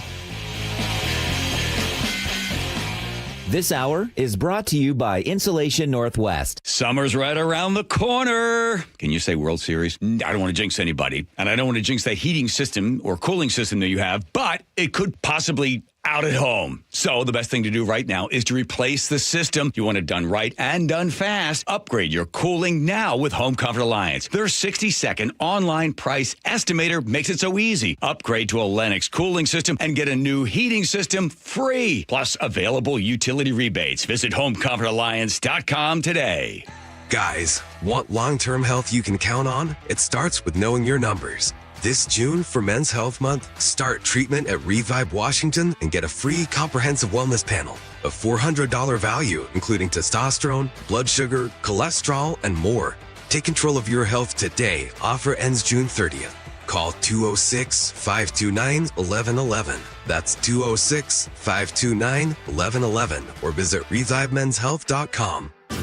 Spring is a perfect time to make improvements that protect and add value to your home. Hi, Justin Shirley, CEO of State Roofing and Exteriors. For decades, homeowners across the Pacific Northwest have trusted our team for roofing, siding, windows, and custom decking. This spring, save up to $3,000, or qualified homeowners can take advantage of zero down, zero payments, and zero interest up to 24 months. Call 866-ROOF-ROOF or visit stateroofing.com today to schedule your free estimate. Summer's supposed to be fun. When the kids are home all day, the groceries, they add up fast. G. Scott here with a quick heads up from Safeway. There's a program called Sunbucks that gives qualifying families $120 per child for summer groceries. Some families are signed up automatically and will get a card in the mail. Others need to apply. Take a minute to check. It could really help put food on the table for your family. Head to freesummermeals.org to find out more. That's freesummermeals.org. Finding great candidates to hire can be like, well, trying to find a needle in a haystack. Sure, you can post your job to some job board, but then all you can do is hope the right person comes along, which is why you should try ZipRecruiter for free at ziprecruiter.com/radio. ZipRecruiter doesn't depend on candidates finding you. It finds them for you. Its powerful technology identifies people with the right experience and actively invites them to apply to your job. You get qualified candidates fast. So while other companies might deliver a lot of hay, ZipRecruiter finds you what you're looking for. The needle in the haystack. See why 4 out of 5 employers who post a job on ZipRecruiter get a quality candidate within the first day. ZipRecruiter, the smartest way to hire. And right now, you can try ZipRecruiter for free. That's right, free at ZipRecruiter.com/radio. That's ZipRecruiter.com/radio. ZipRecruiter.com/radio. ZipRecruiter. This might be the most surprising statistic I've shared in decades of doing local news. More than 75% of commuters will be involved in a car accident at some point. JP Pendergast of Pendergast Law with more. What makes it more surprising? The average person will be involved in 3 to 4 collisions in their lifetime. With accidents unbelievably prevalent, what are some safety tips if it happens to you? Safety first. Secondary collisions are not uncommon while awaiting help. Turn on those hazards and remain in a safe place.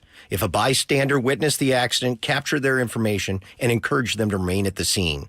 Seek medical attention immediately if needed, as delaying can be a costly mistake. Lastly, remember that statements made to police and insurance adjusters can affect your case. Collisions are more common than we'd like to think. If you find yourself in one, follow these helpful tips and then call my friends at Pendergast Law. If you or a loved one's injured in a car accident, call Pendergast Law. We can help. PendergastLaw.com. I just can't dig it. Dig what? My water line. Needs replacing? And I don't want digging in my yard. And maybe your driveway. Can't dig it. Don't dig it. But how do you? Apollo Plumbing replaces water lines without digging up your yard. You're Dan. From the Ready Right Now plumbers. Apollo Plumbing. Our trenchless technology replaces water and sewer lines. Without digging up my yard? 2 little holes is all it takes. Sounds better. Faster, too. And my yard? Like we were never there. Sounds spendy. Not so much. Oh? In the end, about the same as that messy digging you don't want. How do you figure? Think about that landscaping you love. Yeah? Trenchless means you won't be paying to replace it. Or my driveway. We run everything underground. Trenchless? Do them all the time.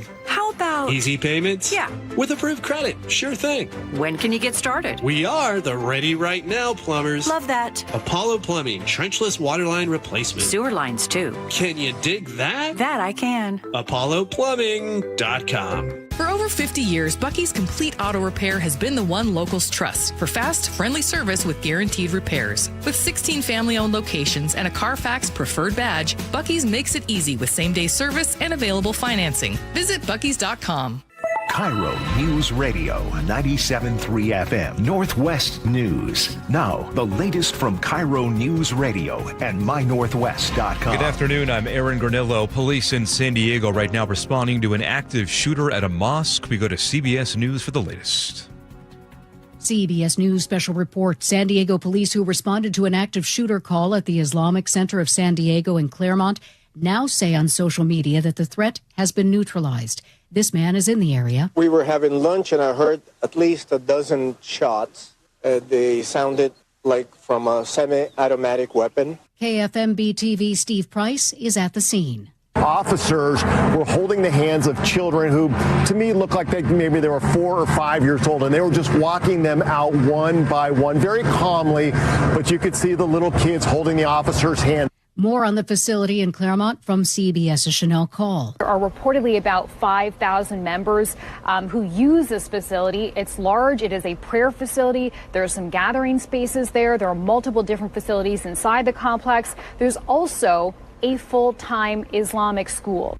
CBS News Special Report. I'm Jennifer Kuiper. And I'm Aaron Granillo. We turn now to the closing bell report. Starbucks cutting 252 more corporate jobs in Seattle. This is a follow-up to last week's announcement of 300 layoffs company-wide. New state filing shows the cuts at the company's support center, spanning finance, tech, HR, and operations. These include several vice presidents and senior leaders. Starbucks says the move is part of an effort to cut costs, streamline operations, and refocus priorities. Layoffs are set to begin in mid-July. They will continue into early next year. Gas prices are likely to rise again this week. It all comes back to the Strait of Hormuz, as Iran now says it is forming a new entity to manage the critical waterway. Gas Buddy analyst Patrick DeHaan. Usually gas prices slowly decline over the course of the summer as that supply builds up. But this year, obviously with the Strait of Hormuz situation, we may continue to see prices advancing in the weeks ahead as long as the strait is closed. In the Seattle area, we are sitting at about $5.90 a gallon for regular. The Strait of Hormuz has been closed nearly 80 days now. President Trump is ramping up pressure on Iran to reopen it. At the close today on Wall Street, mixed results. The Dow gained about 160, NASDAQ down 134, And S&P 500 off 5 points. And now to the real-time traffic desk. Here's Nate Connors. Thanks, Aaron. Seattle Sports has our quick check. North 5 in Seattle, we've our typical backups between the West Seattle Bridge and Ship Canal Bridge. A lot of clearing in the middle there. Less than 20 minutes to get through downtown. And then once you clear the Ship Canal Bridge, you're wide open. South 5, we've got a brief backup now between 520 and Mercer. That is a bumper-to-bumper backup. And if you're traveling to South Center northbound on 405, it's crowded leaving I-5 through the S-curves, South Center to Bellevue, right around a 20-minute commute. Everywhere else, we're looking really good. Search Seattle Sports on YouTube and click subscribe to get fresh video content daily. KIRO News Radio, real-time traffic. I'm Nate Connors. Setting up to be a nice week weather-wise. Looking at partly cloudy skies today. Highs in the mid-60s, sitting at 62 currently in downtown Seattle. I'm Aaron Granillo, KIRO News Radio. Your best source for local news. You're listening to KIRO News Radio, Northwest News.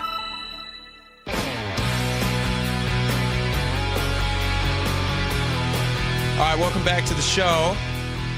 We talk about this from time to time. It's a very interesting topic of discussion, I believe. A lot of people out there have student loan debt, or they have at one time, or they are expecting to have it again for their children. It's very expensive to go to college these days, Spike, as you're well aware, having just graduated a child. And yeah, sure did. You're looking at some of these prices and you're going like, man, wouldn't it be nice if college was just a little bit cheaper? Just a little bit. Just a little bit cheaper. Just a little bit. Why is it that we always find ourselves landing in that less than sweet spot? I'm talking about my family in particular. You know, I mean, I think everybody feels it. I guess everybody feels it. The last 10, 15 years. Yeah. I mean, even I think I graduated in college in 2008. Okay. 2007. Sorry. But it felt expensive to me back then, but it's even more now than it was back then. It's all relevant. Yeah, it's a relative. Yeah. It's almost doubled. It's more than quadrupled since I went to school. Jeez. Back in the mid-'80s, mid to late 80s. That's insane. It's quadrupled. And, there were efforts to try to help with student debt relief. Those didn't go anywhere. And now there's a future, a bright light at the end of the tunnel of student borrowers. Yep. And it's after I need it. That's. But you know what though? I don't begrudge the future borrowers, the future students, from getting a break, a common sense, a return to common sense pricing. Yes. Yeah. That's great. Well, what happened was you had the One Big Beautiful Bill Act in 2025, and what they did was part of that bill limited the amount of guaranteed loans that a student could take out for federal loans, and they capped it at $100,000 for graduate, and then what was it? It was $100,000 for of the lifetime for graduate programs, and then for certain programs, I'm assuming like think of your doctors. Yeah, postgraduate requirements for education. $200,000 was the cap, and the total federal lifetime cap across all these things to all students, undergraduate and graduate, is now $257,500. And so what happened was you have these colleges like this one, which was just detailed in this piece by, it was an editorial board wrote this in Wall Street Journal. And they detailed how at the University of California, magically overnight, their MBA program went from basically $130,000 down to $99,000 because you have this cap of $100,000. Oh, isn't that amazing? What a coincidence! Now they say it's because they're trying to spin it like, hey, we realize it's very expensive. We want to make sure everybody can afford this. But the truth is, they realized that their students were no longer going to be able to take out and have guaranteed federal student loans. There's still private loans you could get, but those are harder to qualify for. You bet they harder to get. And so the federal loan that was guaranteeing, there was an unlimited amount before the One Big Beautiful Bill. And now colleges are saying like, oh, you know what? I guess we could offer these courses for less than $130,000, which, great. That's what you should be doing. The fact that it's still $99,000 is insane. If the government had capped it at $75,000, they'd be $74,999. I was going to say, why don't you step in and go like, hey, cap it at $10,000? Yeah, right. Cap it at a number that's actually approachable, because I don't understand why it's so much money. I mean, other than the fact that government stepped in and said, we'll guarantee to almost any amount. Well, that's what it was. They knew, and that's that one, the government student debt is the one thing that can never be forgiven through bankruptcy or any other means. Yep. It's always hanging over your head. So the schools knew there was this bottomless fund of guaranteed money. They could charge whatever they wanted to, and kids had no choice. There's a couple other elements that are in play here with the reduced tuitions going, because you'll see this spread across multiple universities and fields of study. I'm hoping this is just the start, and that it changes fundamentally the way that people are willing to pay for college. I think the turn away from the vilification of the trades is a factor in this. Oh, for the longest time, as you were told, you can't get anywhere without a college education. No meaningful futures available to you unless you go to a 4-year college and get a degree. Yeah, which were lies. It's nuts. Totally it's lies. Nuts. And then we come up with a shortfall of the trades, of skilled labor. And so that course correction's already been underway. And now you couple that with the government saying no more bottomless, all-you-can-eat buffet of student debt. Yes. To universities, and they have to reel in, okay. You have all these colleges who basically just said, like, hey, we're going to raise, you can watch. The second they start guaranteeing unlimited, colleges all raise their prices. Yep. Because there was no incentive for them not to. The incentive was, hey, you know what? They'll take out as much loans as they can to go here, and because it's all guaranteed and they can't go bankrupt and they can't make these go away. And everybody has dreams of having a wonderful life with their degree in basket weaving or art history. And they bought into that lie that this is the only path forward to success. Listen to this. The Wall Street Journal details this. At New York University, a master's degree in film and video studies, where students could take out federal loans and leave with, on average, $168,000 in debt. And when they got their first job, they were making just $47,000 a year on this path that they went down with film and video studies, a master's degree in film. What do you need a master's in film and video studies for? $47,000? You have almost $200,000 in college debt? Good luck ever paying that off. I mean, 47. How do you even pay for life and also pay off your college debt? Well, don't. Because you dream bigger. You dream that you're going to be the one that makes $500,000 a year in your field, in the area of your passion and now expertise. But when the average person from those loans is making just $47,000 a year, then clearly it's not worth the $168,000 that you've invested into that degree. Here's the other question. It must be hugely, because like you were saying, with the trades, the enrollment at these colleges, I imagine, is going to be just dropping off like a cliff. Well, people can't afford $167 on average for their debt load. Yeah, they're not taking it on anymore. And this, because the economy, that's the other factor, is that the economy is in such a downturn. Sure, not quite recession yet, I don't think, but we're in such a downturn that the idea that we have this limitless ceiling of earning potential is no longer the norm, the expected norm for kids. I saw this weird thing the other day talking about how we're in this weird phase of there's not like a bunch of firings that are happening, which you would expect to see in like you go back to 2008. You remember 2008? Sure, how crazy great recession. 2008 You was. bet. I got my job here, my first day here at the station as a young producer, which probably saved my job because they were paying me virtually nothing. Right. Was in 2008.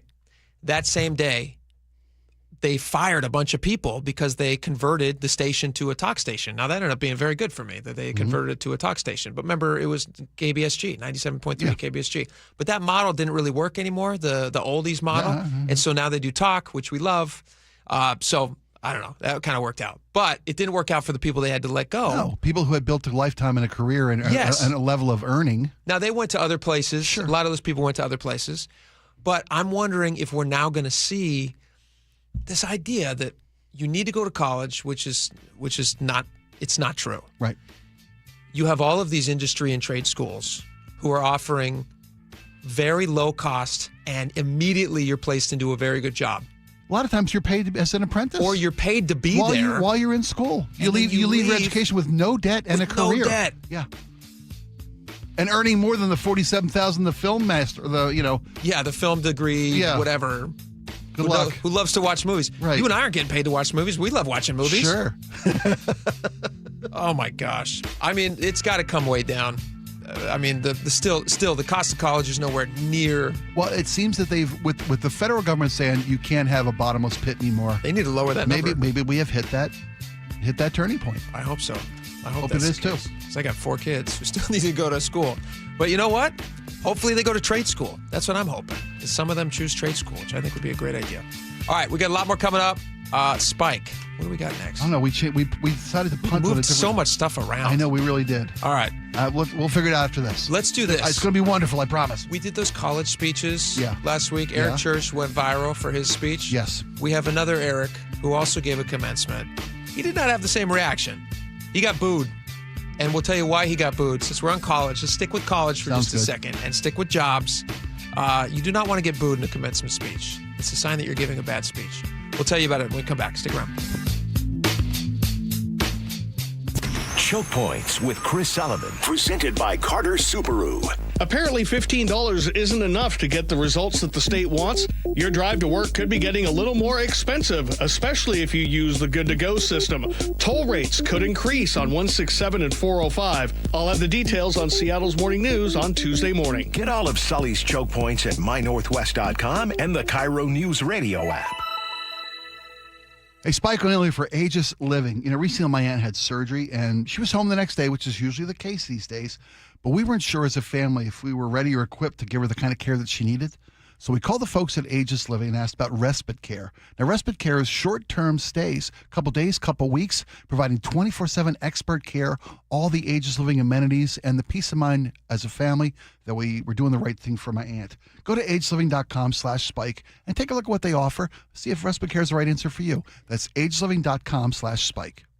If you're a homeowner looking to replace your comfort system, there's only one call you need to make. That's to Home Comfort Alliance, especially right now. As a Carrier Factory authorized dealer, they meet the highest standards for training, installation, and customer satisfaction. John Curley here. Efficiency, reliability, and quiet performance matter. Right now, when you upgrade to a Carrier cooling system, you get a heating system free. And they make it so easy with a 60-second price estimator. Visit HomeComfortAlliance.com now. That's HomeComfortAlliance.com. Hey, when was the last time you inspected your crawl space or your attic? What's the last time you went in there just to see what kind of shape they're in? Oh, never? Yeah, same. I don't want to go in there. Most homeowners completely avoid those areas, but it is important to check on them regularly. It's why you call Crawl Pros. They'll come out and go where you don't want to. Hey, it's Mike Salk here. And yes, when Crawl Pros came out to my place, they realized we had a little problem with our insulation. So they've set about fixing it, and they did a great job. But if you've got the same problem, they'll also look to see what kind of energy rebates are available. Right now, local utility companies are incentivizing homeowners to make their home more energy efficient with proper insulation.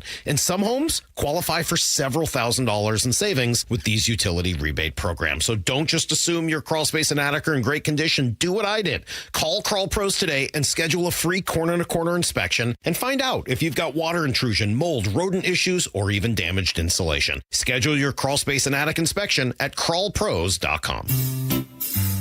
Wait! Before you change the station, listen to this.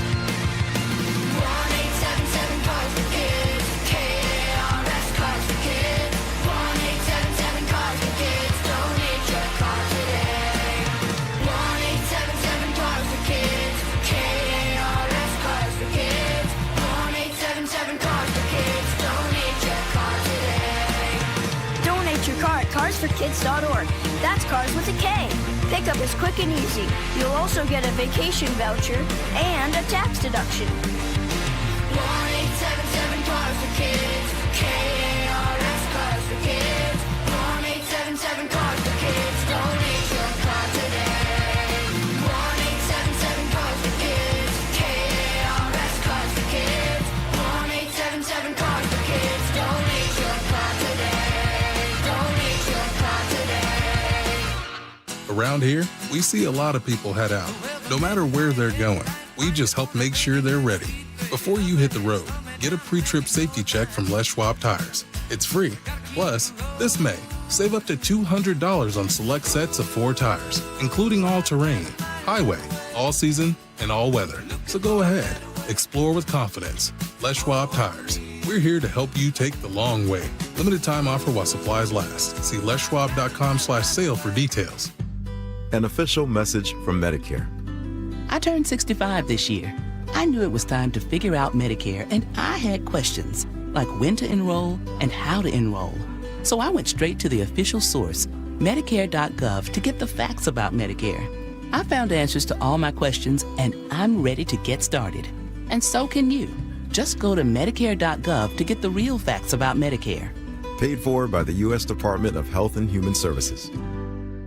Lots of places can expose you to identity theft. Oh, no. That's why LifeLock monitors hundreds of millions of data points a second for threats to your identity, which is way more than anyone can do on their own. If we find anything suspicious, like new loans or changes to your financial accounts, we alert you right away, all through text, phone, email, or the LifeLock app. Get the alerts that could make all the difference. Save up to 30% with promo code NEWS at lifelock.com. Terms apply. Amazon Business. Discover smart business buying, where unmatched selection meets AI-driven tools to simplify complex processes so you can focus on what matters most. Learn more at amazonbusiness.com. Nothing worse than clutter. With Closets by Design, everything will finally have its place. 40% off plus an additional 15% off and 18 months 0% financing on approved credit if paid in full. Closetsbydesign.com or call 1-800-BUY-DESIGN. Thanks for calling CM Heating. Yeah, hi. I know it's late, but my water heater's leaking. Don't worry, we can get a plumber out there fast. Thanks. You're welcome, and if it can be repaired, we'll take care of it. But if it's time to replace, you could save $200 on a new water heater right now. Plus, you may qualify for up to $1,000 in rebates, and we handle it start to finish. Sweet. Need a plumber fast? The CM Heating Plumbing Team is there when you need it most. Schedule now at cmheating.com. There's no beating CM Heating. CMHEAHL 750LLP.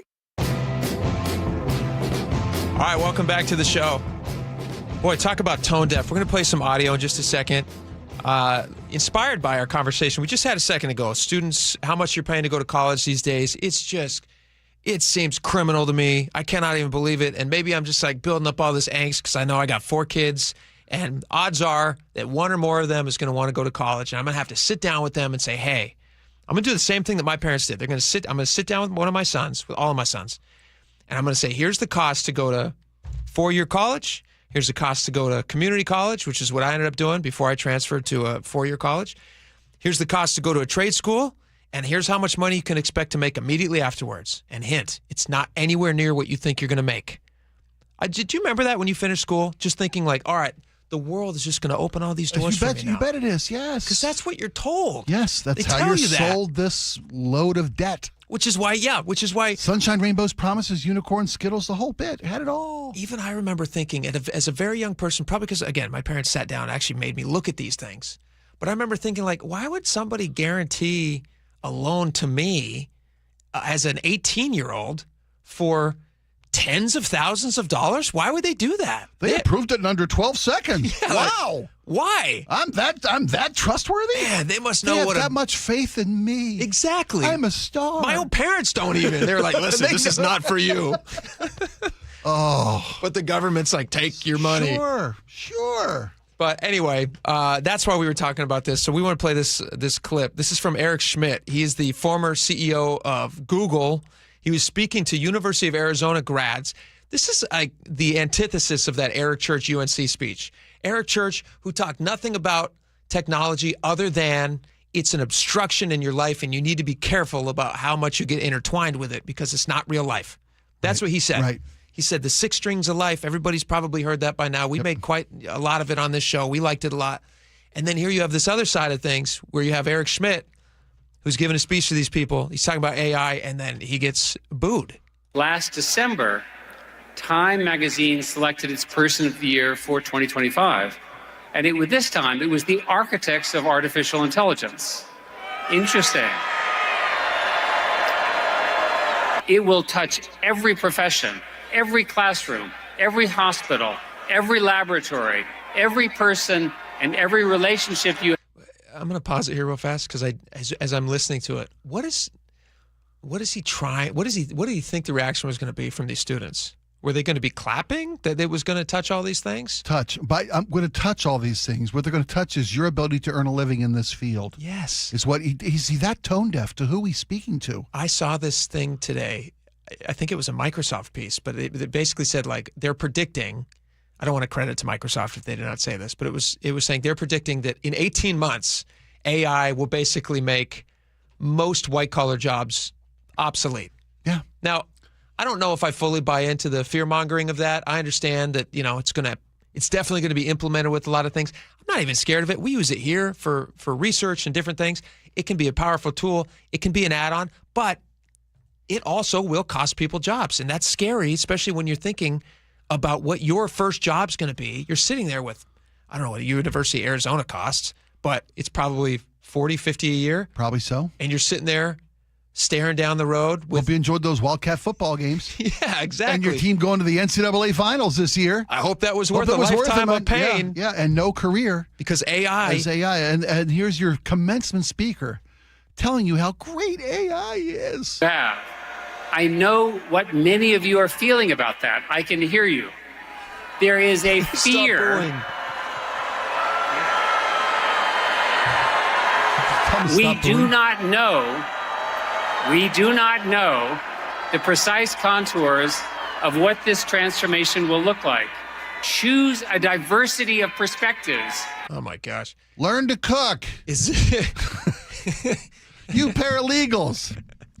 Learn to park cars. Like ramen. Yeah, learn to park cars. There's a great career in valet services. By the way, I do have many good ramen recipes. I'm sure you do too. Sure, you betcha. Growing up You and gotta. with no money, you just I can cook ramen 100 different ways. You betcha. They're delicious. Yeah. Here's the thing about this speech. It feels to me like it was written with AI, which is the ironic part. I feel like he just put this in there. He's like, write a speech about what AI is going to touch and make it punchy and make people love it. And then he put it through Claude, and Claude spit something out. I don't know that that's what happened. It just doesn't sound like he was considering his audience, which sounds dangerous. Including, let me add, and if you'd let me make this point, please.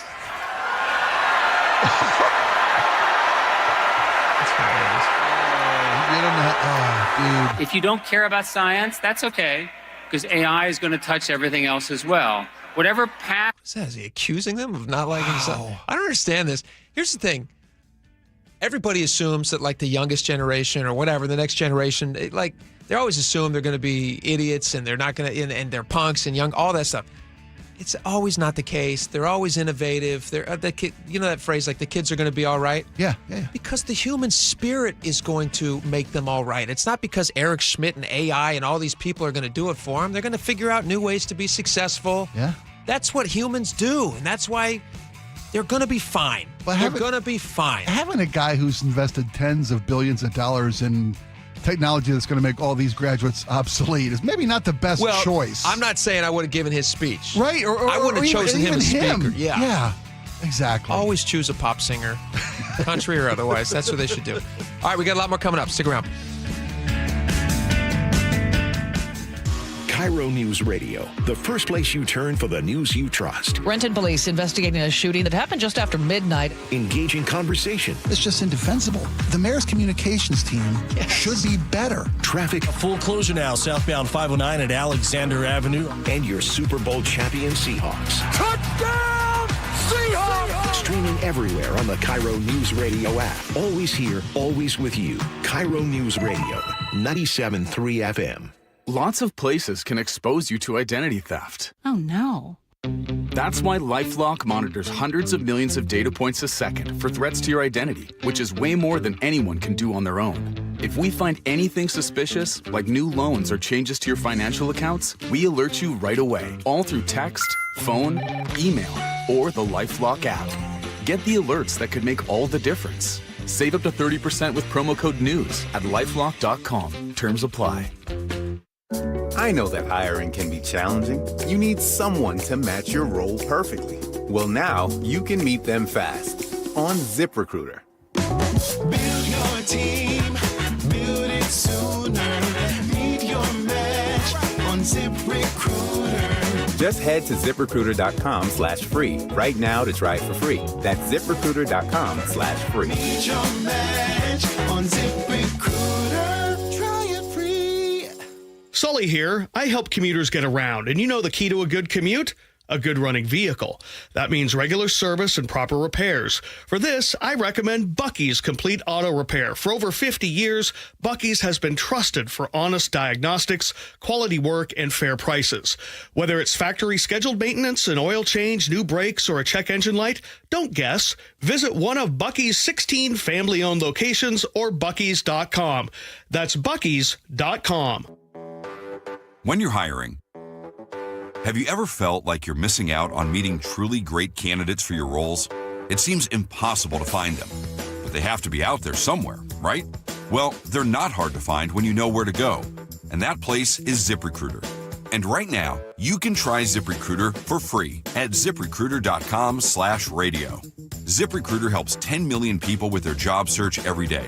And because these people are actively looking for jobs just like yours, it's easy to find the right person right away. In fact, 4 out of 5 employers who post on ZipRecruiter get a quality candidate within the first day. But if you're not using ZipRecruiter, you're missing out. So see what it's like when the impossible is easy. When you go to ZipRecruiter.com/radio right now to try ZipRecruiter for free. Once again, that's ZipRecruiter.com/radio.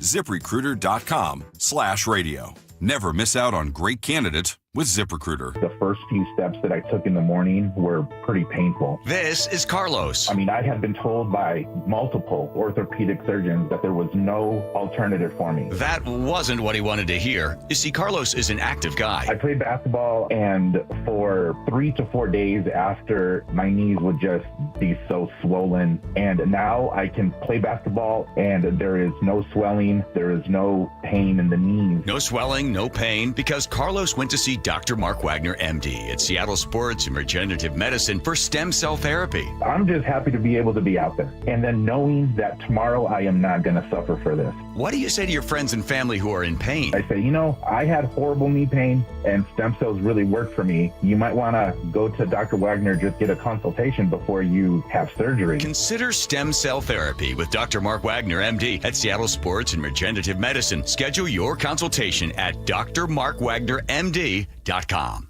Your best source for local news. KIRO News Radio. KIRO FM and HD1. Tacoma, Seattle. Northwest News.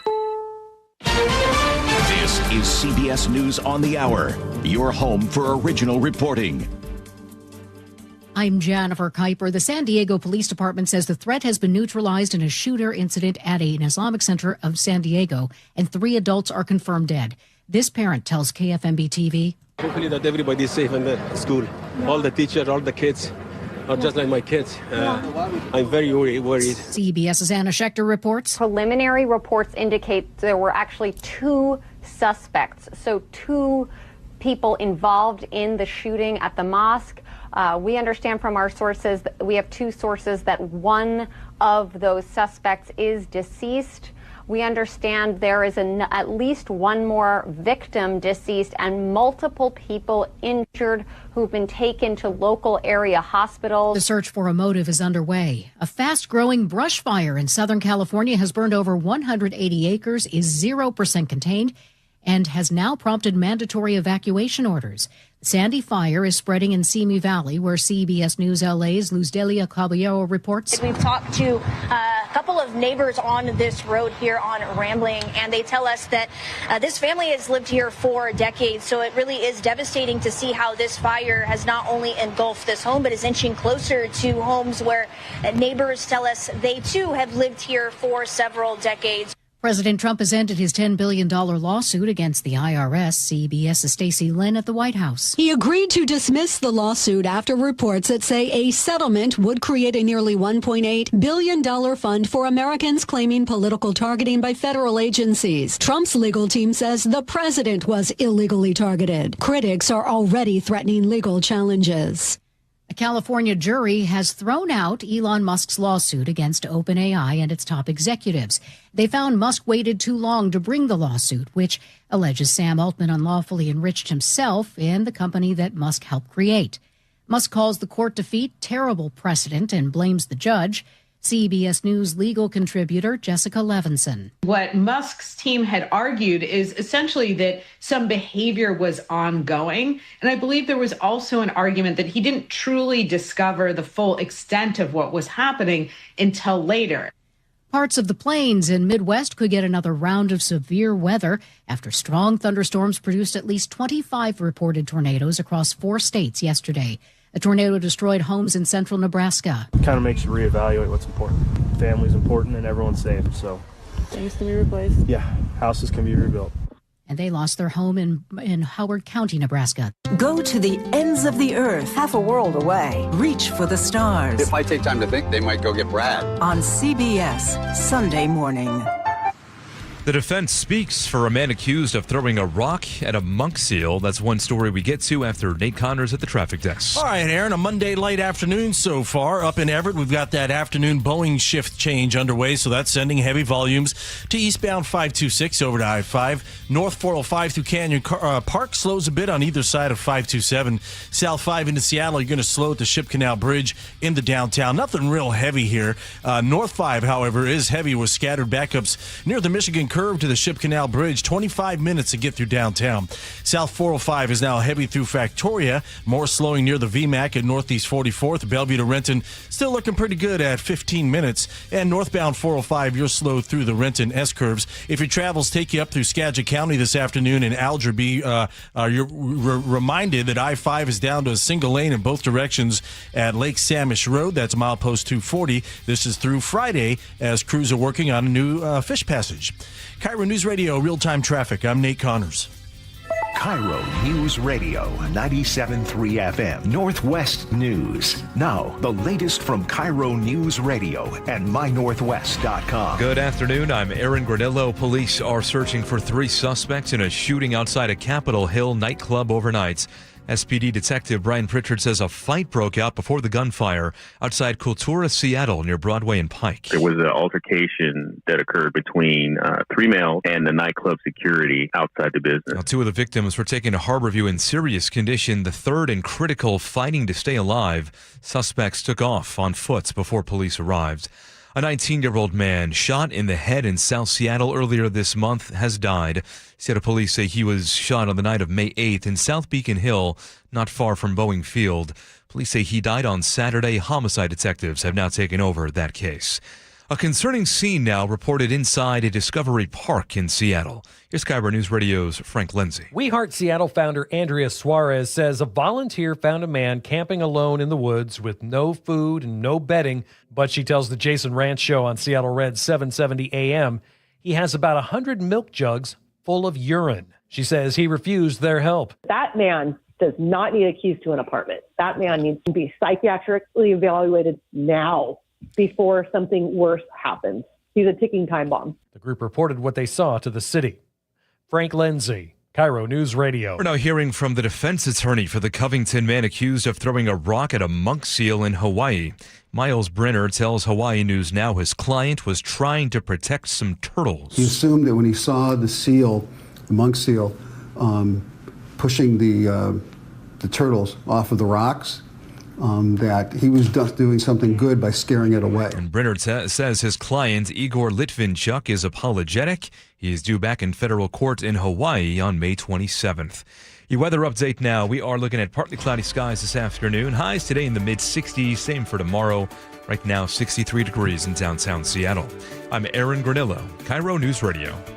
Your best source for local news, serving Western Washington and the world with a KIRO News Radio app. Always streaming live on your smart speakers. You're listening to KIRO News Radio, Northwest News. And now, it's time for the Jake and Spike Show on KIRO News Radio. With your hosts, Jake Skorheim and Spike O'Neill. Welcome back to the show. 2 hours down, 1 hour to go. This is a very special segment. I've been looking forward to this for a few days. I knew we were going to do this. I'm very excited. Today is the 46th anniversary of the Mount St. Helens eruption. We're going to talk about that in just a second. Laura did a great job. We got a ton of audio. We're going to take you back to that day in 1970-something, whatever day it was. 1980. We're going to take you back to that day in 1980. Okay. It's before I was born. Fast with numbers, too, buddy. I'm good with numbers. 46 years ago today. In just a minute, we'll take you back. Sure. But before we do, can we talk about that sea lion guy? Yeah, you bet. Was it harp seal? A seal. The Hawaii guy. Monk seal. Thank you. Monk seal. I apologize. I got to get my seals right. Me too. The monk seal guy. Now, I was thinking, until I heard Aaron's newscast, that guy was up the creek without a paddle. Oh, he was a monster. And he was now, vilified globally. Is this, you said something when you heard, we both looked at each other when we heard what his defense attorney is now saying he was doing, which was, according to the defense attorney, what? He was defending baby turtles. And this is, Your Honor, innocent. Genius. Not just innocent. Hero. He went from monster to hero. Zero to hero like that. Incredible. And yeah. So you kids taking on school debt, if you're going to law school, I say go. Become a lawyer as fast as you can. Just remember, baby turtle defense. Baby turtle defense. Question. Uh-huh. Do you believe him? I want to. That's the beauty of it. You want to. I want to. Because you go, baby turtles. What kind of monster throws rocks at a harp seal? A monk seal. See, I got to think about harp seals. Yeah. That's just a private problem. This is a seal that's so dedicated, he went into the cloth. No, just kidding. A monk seal. And this guy's throwing rocks, apparently, to protect baby turtles, allegedly. He says he saw this monk seal snatching baby turtles off of this rock. And he thinks, these little turtles. Yes. I've seen Finding Nemo. Yes. I know how Kronk or whatever his name was. Whatever the guy. I've seen how beautiful and lovely and cute they are. It's a genius defense. It's a genius defense. For two reasons. One, baby turtles. Baby turtles. And two, can't be disproven. Can't prove them wrong. Right? You give this to a jury, that's a shadow of a doubt. Right. And it's about the size of a baby turtle. And I think it's going to work. I'm not saying I believe him. Like you, I want to believe, because otherwise he's just a guy who throws rocks at a monk seal. That's not cool. Right? Yeah. Now, if I heard the story correctly, this guy was witnessed, videotaped, throwing rocks at this monk seal. Yeah. Was then accosted by locals. Yeah. And while who may have just been, they thought they were defending this lovely monk seal from a monster. The guy who assaulted the rock thrower, he got a citation from town.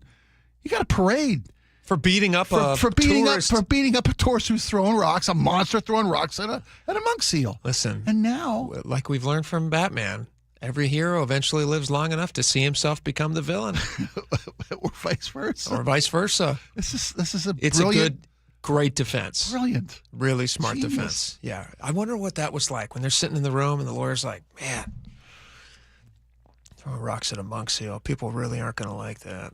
What do we do? Baby turtle defense. Baby turtle defense. He goes, I've used it twice before. It works every time. They arrested my client and charged him with reckless driving. Little did they realize. Baby turtle in the road. They were crossing the road, striving to avoid baby turtles. Oh, wow.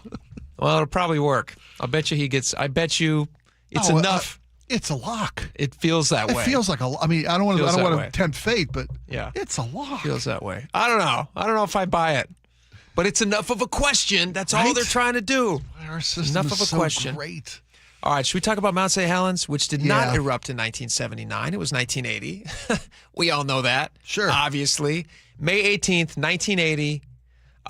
It's a couple years before I was born, but because I spent my entire life in Washington, I feel as though I was there. I feel as though I understand the gravity and the magnitude of what happened. You were not living in Washington at the time. No, I didn't get here for another 8 years. Well, I'm interested then in your perspective on somebody who was living across the country. How big was this a news story for the rest of the country? Well, I was. You were young. Yeah, I was 19. Yeah. Or no, 17. I was 17 at the time. And so it was a one-day story. It was cool video of the cloud bursts. Yeah, but you were at the beach. It was summertime. We didn't care. We didn't give a rat's. Well, we care. Those poor people. It lasted about 8 seconds. Listen, when you're 19, you're not caring a ton.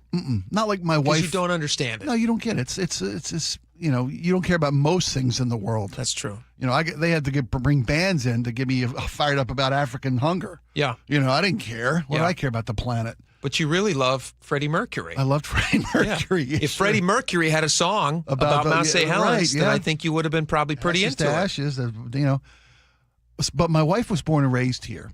So, and when I moved here in '89, it was still close enough to everywhere you went, because I was a new guy in town. Sure. And I'm a tourist. I'm exploring the city. I go down to the waterfront to the old curiosity shop or whatever, knick-knack shop on the waterfront. It's all Mount St. Helen ash. Really? Everything was Mount St. Helen ash. Everybody at Christmas back and home. mermaid skeletons. Yeah. I went and got glass balls, those Christmas ornaments made from Mount St. Helen ash. Oh, that's cool. Yeah. I mean, they knew about it back east. I mailed all these back east Christmas ornaments home to the family and whatnot. Yeah. But my wife, who was born and raised here, her parents were in Eastern Washington. So she, as Melissa was probably, I don't know, a junior in high school, maybe a sophomore in high school at the time. Sure.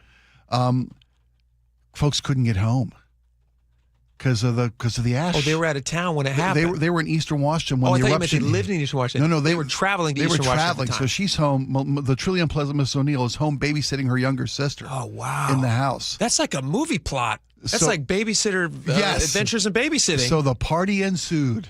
Wow. Yeah. The 3-day house party that became, Melissa's. Oh, she partied through it? Oh, you betcha.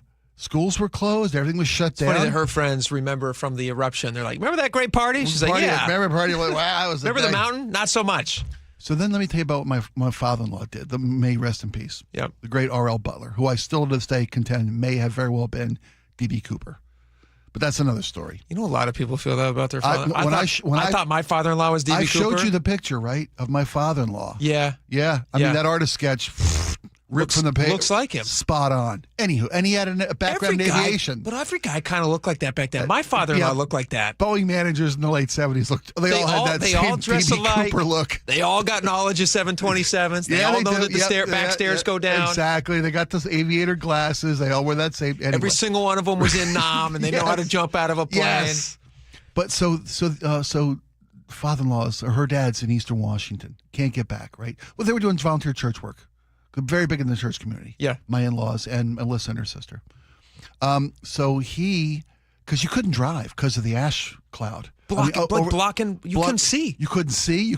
Cars were shutting down. Can't even believe that. Her father put this filtration system in his car that literally drew air from inside the cabin through. He took out the headlight of their car, used a dryer hose, built a system that pulled air from like inside the cabin to then recycle feed it through the engine so he could not have ash clog down his carburetor. Wow. And drove and got home. And it worked. It worked. He came home mid-party. It's like a Mr. Wizard. Exactly. That same system was then employed by Washington State Patrol to keep their cruisers on the road for emergency. Based on his design? Based on his design. That's crazy. That's like a Apollo 13 thing. Right, We exactly. got to shove this in this hole and make it fit with a sock. How can I keep clean air being fed into my engine? And he figured out a way to do it. That's amazing. Right? Genius. And he got home in time at mid-party and busted her young That's all he was trying to do. Yes, was get home. He knew his kid. Let's play a little bit I'm sorry, you stole our time. No, this is great. And then we got a lot of audio to play. We're going to have some fun with this, looking back on this. I'm fascinated by this, and this is one of those things that there's a couple things that my kids will watch at any time. Number one, anything about the Titanic. I don't know why. Oh, wow. It's disasters. It's like bigger than life disasters they're really into. Yeah. And then they read these books. A lot of parents out there probably know these books, but they're called the I Survived books. Have you seen these? Mm-mm. So they're little books that tell stories, like true life stories about people who have survived like crazy experiences. They have I Survived, Titanic, I Survived, Mount St. Helens. I mean, they have them for everything. Sure. I mean, like really dark topics too that you wouldn't think that 6-year-olds would be reading, but they do. But it's introducing these themes and these ideas in ways that they find palatable. It's always about other kids who survive things. Yeah, we have human resilience. Yes, the human spirit. Yeah, and it should encourage them. Yeah, they feel like, okay, like no matter what happens, this kid's lived on the Titanic. You got no problem, son. Yes, exactly. Yeah. So anyway, they're super into Mount St. Helens and Titanic and all that disaster stuff. And so we watch the stuff on YouTube all the time. There's so much great footage on YouTube of all the old news reports, which are amazing. Yeah. The things that reporters were doing back then, just going in and getting cameras up on the top of the crater. I mean, really dumb, dangerous, life-threatening things that they were doing for the story. Nice. Here's some audio of the eruption, witnessed and narrated by Jerry Martin. He's an amateur radio operator. He was stationed on the ridge 7 miles behind David Johnston. This is 8:32 a.m. on May 18th, 46 years ago today. Oh, I just felt an earthquake and just shaking.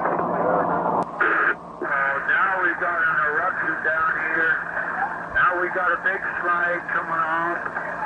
The slide is coming off of the west slope. So, now we got a whole great big eruption out of the crater.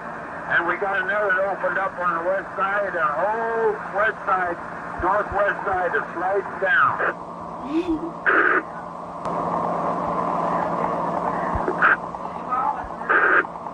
Keep going, Jerry. I'm going to pause it here real fast. Keep going, Jerry. Keep going.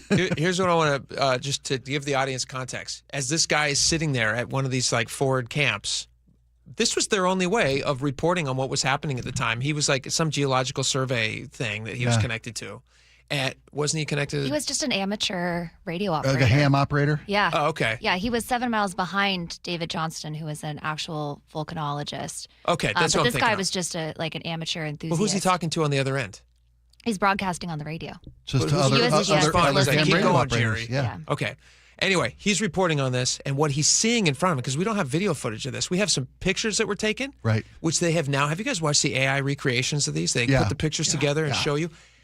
It is unbelievable. The whole west side of the mountain just gone, slides down. Just slides down. Yeah. All right. So people have probably heard some of these before, but it bears repeating because it's interesting. So if you compare this to the power of an atomic bomb, this would be equivalent to the energy released when it exploded are the equivalent of 33,000 Hiroshima-sized atomic bombs simultaneously. Wow. 33,000.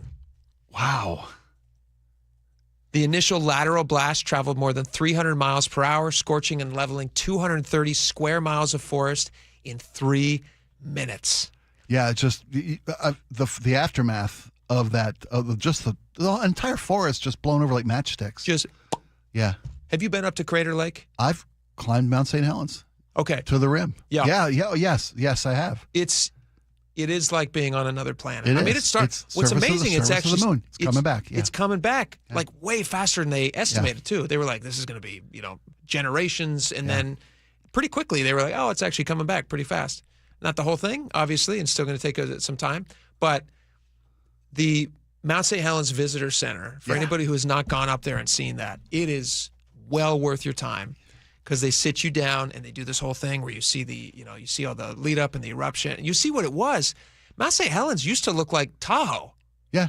Gorgeous. Beautiful. Absolutely. In fact, we have some audio also from some famous people. Harry Truman. Everybody talks about Harry Truman, but he had that log cabin right there. He's the one who refused to leave? He refused to leave. Yeah.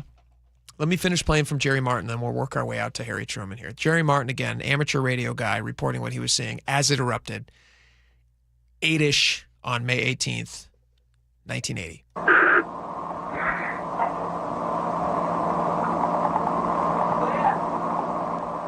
We got it, boys. The whole northwest section and north section blowing up, flying and coming up over the ridge towards me. I'm going to back out of here.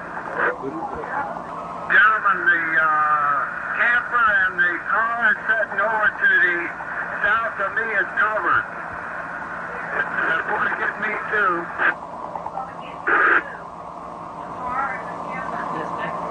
Get out of here. Yeah, time for him to go, obviously.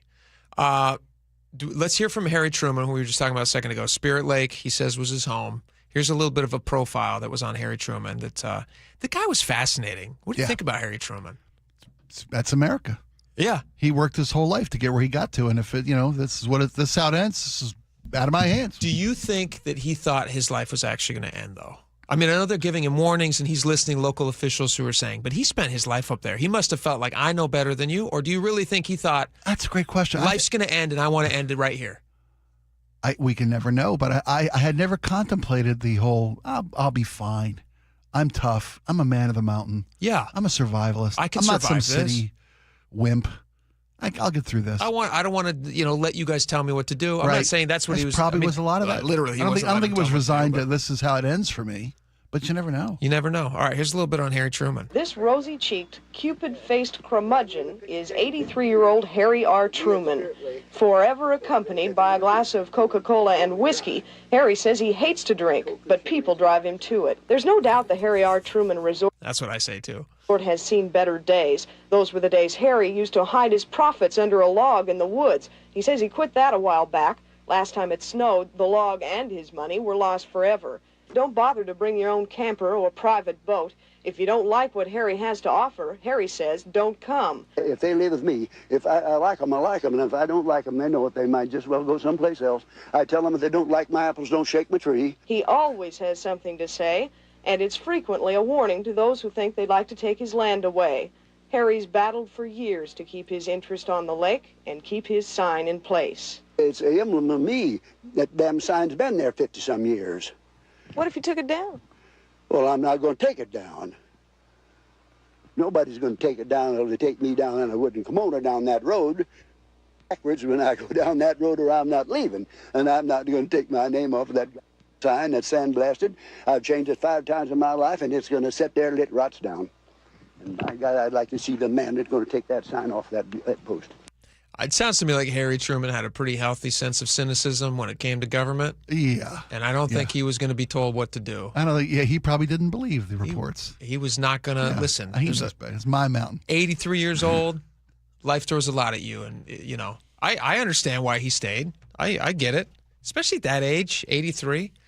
We have a lot more audio. I'd like to stick with Mount St. Helens for a few more minutes. Is that cool with you? I'm happy to. I'm so fascinated by this. We got some other good stuff we're going to play for you. So don't miss a second of it. We're going to be right back on the other side of this break.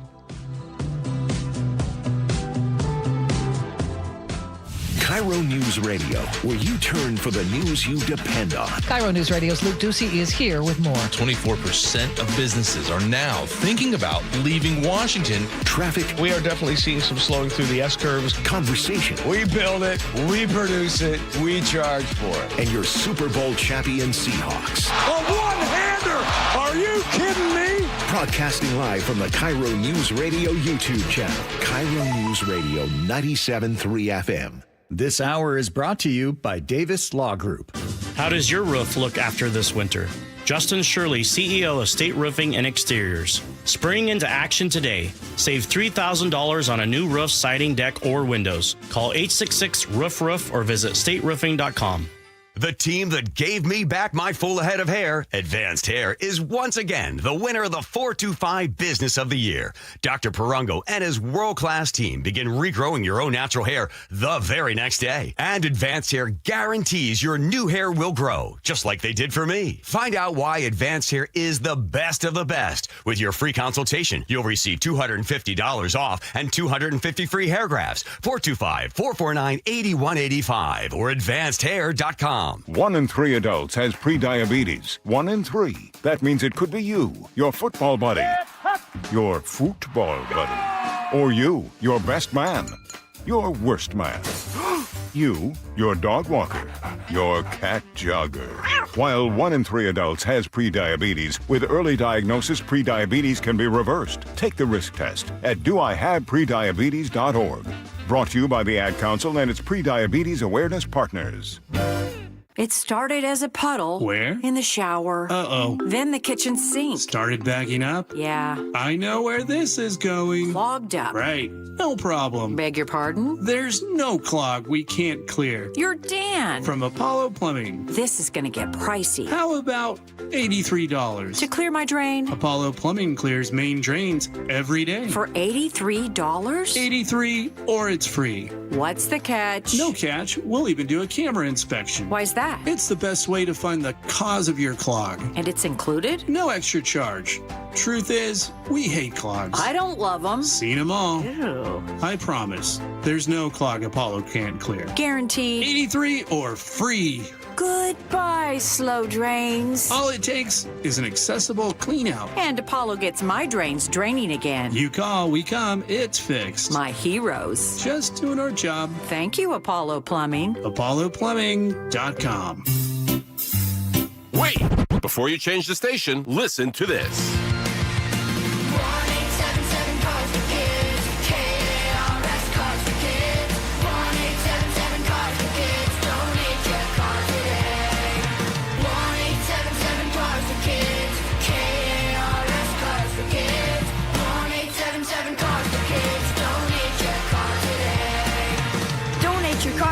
carsforkids.org. That's cars with a K. Pickup is quick and easy. You'll also get a vacation voucher and a tax deduction. 1-877 Cars for Kids. KARS Cars for Kids. 1-877 Cars for Kids. Donate your car today. 1-877 Cars for Kids. KARS Cars for Kids. 1-877 Cars for Kids. Donate your car today. Donate your car today.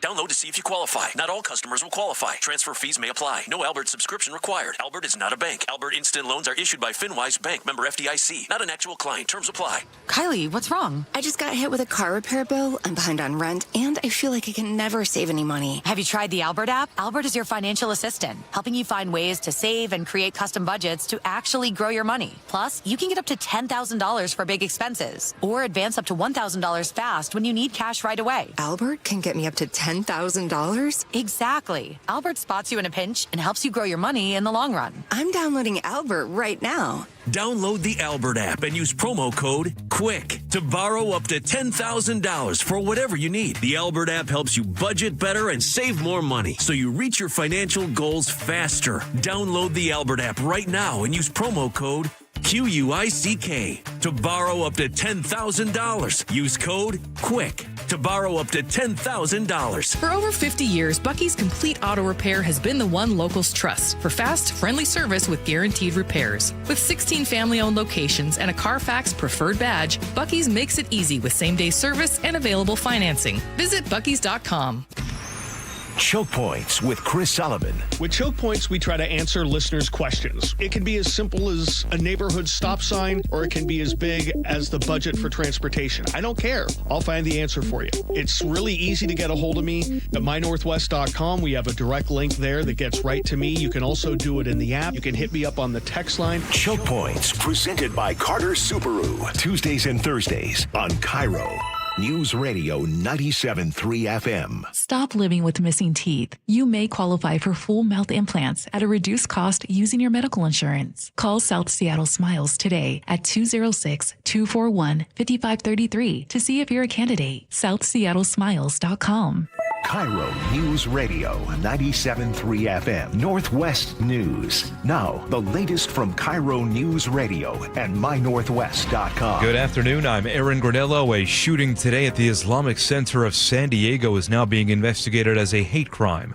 Authorities say 3 adults were killed. The 2 shooters are also dead. More from CBS's Jonathan Vigliotti. Just before noon today, they say these 2 gunmen stormed a mosque at the center, opening fire multiple times before then fleeing in a vehicle where they continued to carry out opening fire in a nearby neighborhood before they were quote unquote neutralized. And police say there's also a school at that Islamic center. No children were injured.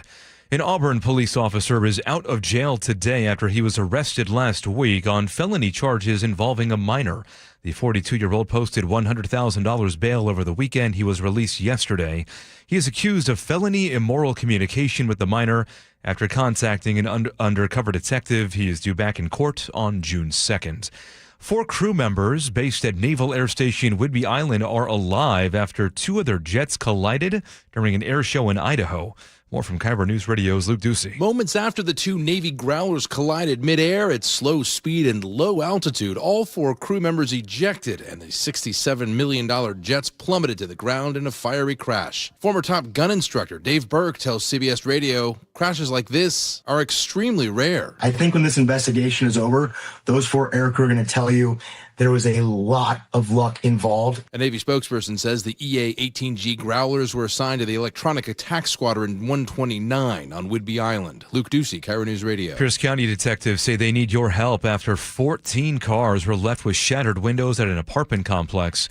This happened near Pacific Lutheran University in Parkland early Saturday morning. And KIRO News Radio's James Lynch reports many of the victims are students. In the video, a white sedan can be seen pulling into the Garfield Station apartments around 3 a.m. 4 people get out, 2 acting as lookouts, while the other 2 smashed windows and rifled through cars. Here's Pierce County Deputy Carly Capetto. They're causing significant amount of damage to people's vehicles, and it needs to stop. You can see the video at mynorthwest.com. If you recognize the suspects or their vehicle, call 911. James Lynch, KIRO News Radio. Let's check the roadways now. We turn to the real-time traffic desk with Nate Connors. Thanks, Aaron. Let's start you up north and head south. Eastbound 526 in Everett is still heavy, leaving the Boeing plant over to I-5. North 5 starting to fill in between 526 and Highway 2. Everett to Marysville, still less than a 10-minute drive. The drive to Everett from both Bellevue and Seattle looking good. We do have building volumes right there at the Linwood interchange into Mill Creek.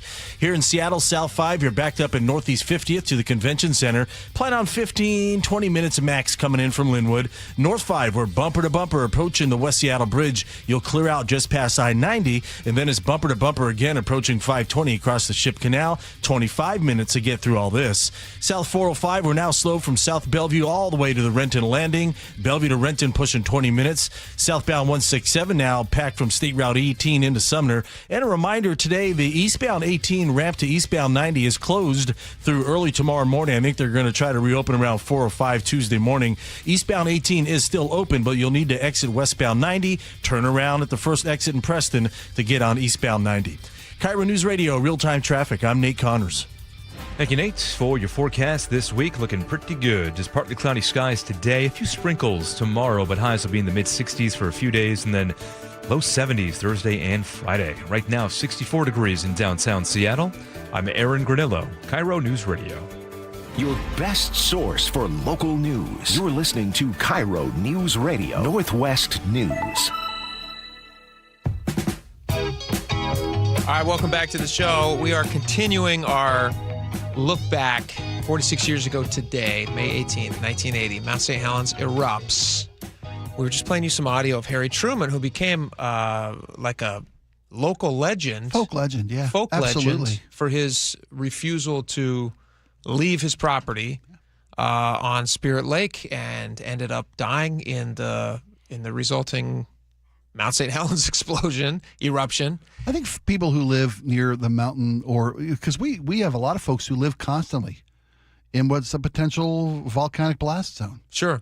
I mean, the town of Ording, that whole community in the shadow of St. Helens or Rainier. Mm-hmm. I mean, we're always, one natural disaster away from having communities just wiped off the map, and you never think it's going to actually you always happen. live. Oh, we live on the fault line. We live into this. We live into that. But it happens, and it did happen 46 years ago today. You know what's crazy? Here's another fun fact for you guys to think about. So all that sediment that washed down, you see the side of the mountain just completely blow off. The river of mud. The river of water, mud and melted ice and mud. Yeah. So listen to this. That was so vast, all the sediment deposited in the Tolt River, so vast that even today it continues to flow downstream. Total sediment transported since 1980 is enough to bury downtown Portland, Oregon under 300 feet of mud. That's how much was taken off the mountain and just transported downriver in these massive washouts. Well, when you say it was, 33,000? 33,000 Hiroshima bombs, equivalent. I mean, you can't fathom how much power that force that is. But then, you watch the entire side of a mountain just be moved and wash 300 feet. How much? Portland, 30 or 30 feet deep? 300 feet deep. 300 feet deep. The entirety of Portland buried in 300 feet of mud. Yes, that's how much has been transported since 1980. Here's another weird conspiracy theory, and then we're going to get back into some of this audio. But you and I were talking just a couple minutes ago about how you thought that your father-in-law, who was actually in Spokane at the time, was D.B. Cooper. Thought so. Yeah, and you thought he thought it's very possible he could be. Yeah, they don't know. So here's another conspiracy. Have you heard this conspiracy theory about the Mount St. Helens cover-up of D.B. Cooper? So he jumped in, was it 1971? I think it was in November of 1971 that D.B. Cooper originally jumped. I could be wrong about that. Let me look that number up real fast. 1971, yes. November 24th, 1971. It was Thanksgiving Day, right? Okay, sure. Wasn't it? Or Thanksgiving Eve? I didn't notice. I didn't notice a volcanic eruption. D.B. Cooper was off my radar. Okay, so the thing about D.B. Cooper, if you grew up here, if you're local here, then it's legend. Everybody knows about it. So much so that you thought your father-in-law was possibly D.B. Cooper. So the flight path where he jumped out of the 727, a lot of folks are saying that he actually, because this would have been 9 years later that St. Helens erupted, a lot of folks are saying or positing this conspiracy theory that he did indeed die from the fall because it was a stormy, rainy night, cold weather, all that stuff. He must have been injured when he fell. And then They just didn't find him. It's a huge, vast wilderness. And they did so much to try to find his remains and try to find him. None of the money ever turned up except some by a river, weirdly, in 1980, right around the eruption. But they're saying that if he landed anywhere near Mount St. Helens, which they think he very easily could have based on the flight path of the plane, then his remains just weren't discovered, and it was all just covered up by sediment or the eruption when St. Helens exploded. Makes sense. Which would make sense because they've never been able to find him since then. And then the only money they did find was in that Washougal washout years later in 1980. It's possible. Anyway, we were talking about it, so I thought it was interesting to bring back up. All right, here's some more audio. This was Harry Truman talking about why he was refusing to leave. Spirit Lake was his home. He wasn't going to go. If I left, it'd kill me. If I left this place and lost my home, I'd die in a week. I couldn't live. I couldn't stand it. So I'm like that old captain. By God, I'm going down with the ship. What am I going to do? I lived up there. I lived up there 50 years. I had some people yesterday ask me why the hell I stay there and what am I doing up there. That's my life. Spirit Lake and Mount St. Helens is my life, folks. I've lived there 50 years. It's a part of me. That mountain and that lake is a part of Truman, and I'm a part of it. Now, we got to remember back in the time when they're doing these interviews with him, when these interviews with Harry Truman, he's talking to local reporters, which is where we got some of this audio. We have the benefit of hindsight. We know that it erupted. Right. But it's not like that was the first time that the mountain had been burping and making noises. Now, they were pretty sure, based on what it was doing, that this looked like it could be the big one. Right, because you're talking about literally hundreds, if not thousands, of micro tiny little earthquakes happening, all these little yeah. things. But Harry Truman, he's an 83-year-old man. Yeah. Everybody knows old men. They're stubborn. Yeah. And he probably felt like, I know better. And He you guys probably felt thousands of those over the course of his 50 years at Spirit Lake. all the time. Right. Eruption, whatever. I was going to come up with a rhymey word for it, but I couldn't come up. You asked initially when we started talking about the anniversary today, did Harry Truman say, if it's my time, it's my time? In that last statement he made, if I lose this place, I'm not going to make it a week without this. So maybe he was resigned. Yeah. To the fact that if this is it, this is it. He felt like his fate was tied to that mountain. Yeah. This is where he lives, and this is where he dies. But just think about that. Here's a short interview with the sheriff, Les Nelson, whose job it was to go and try to convince this curmudgeonly old man, like, hey, why don't you just come down off the mountain for just like a couple of days? Yeah. Because they did. They had a lot of people. They evacuated those neighborhoods. In fact, there was a big push, and we have audio of this, there's a big push by the local lawmakers to let people back into their homes because they were being kept out of their homes. Right. And they were shutting roads down, saying, you guys can't go back in. And they were letting people temporarily to go back in, get supplies, get things that they might need. Yeah. And then you got to get back out. Because they've been emergency evacuated. Yeah. But this is the Sheriff Les Nelson talking about his last visit to Truman before the eruption. Thursday, May 15th. Sheriff Les Nelson heads up to Spirit Lake for what would be his last chat with Harry Truman. That was an ominous place. That was strange, an eerie feeling to be up there at that mountain. It was extremely quiet. Everything but Harry was quiet. And he said, I'll be stranded up here, but you guys can throw me a loaf of bread or something out of a helicopter or something. He said, we'll be all right here. And I guess that I respected that. He was entitled to be left there. What would you have arrested him for? For being in his home on a quiet evening? I mean, yeah, great question. How do you force somebody to leave if they don't want to leave? And you can't prove beyond a reasonable doubt, it's not like a court case, but you can't prove that mountain's going to blow up until it erupts. Yeah. And he'd been through dozens of those scares. Yeah. And so he said, yeah, just toss me a loaf. But the fact that he said, you guys can toss me a loaf of bread because I'll be stuck up here leads me to believe that he didn't think it was going to take him out.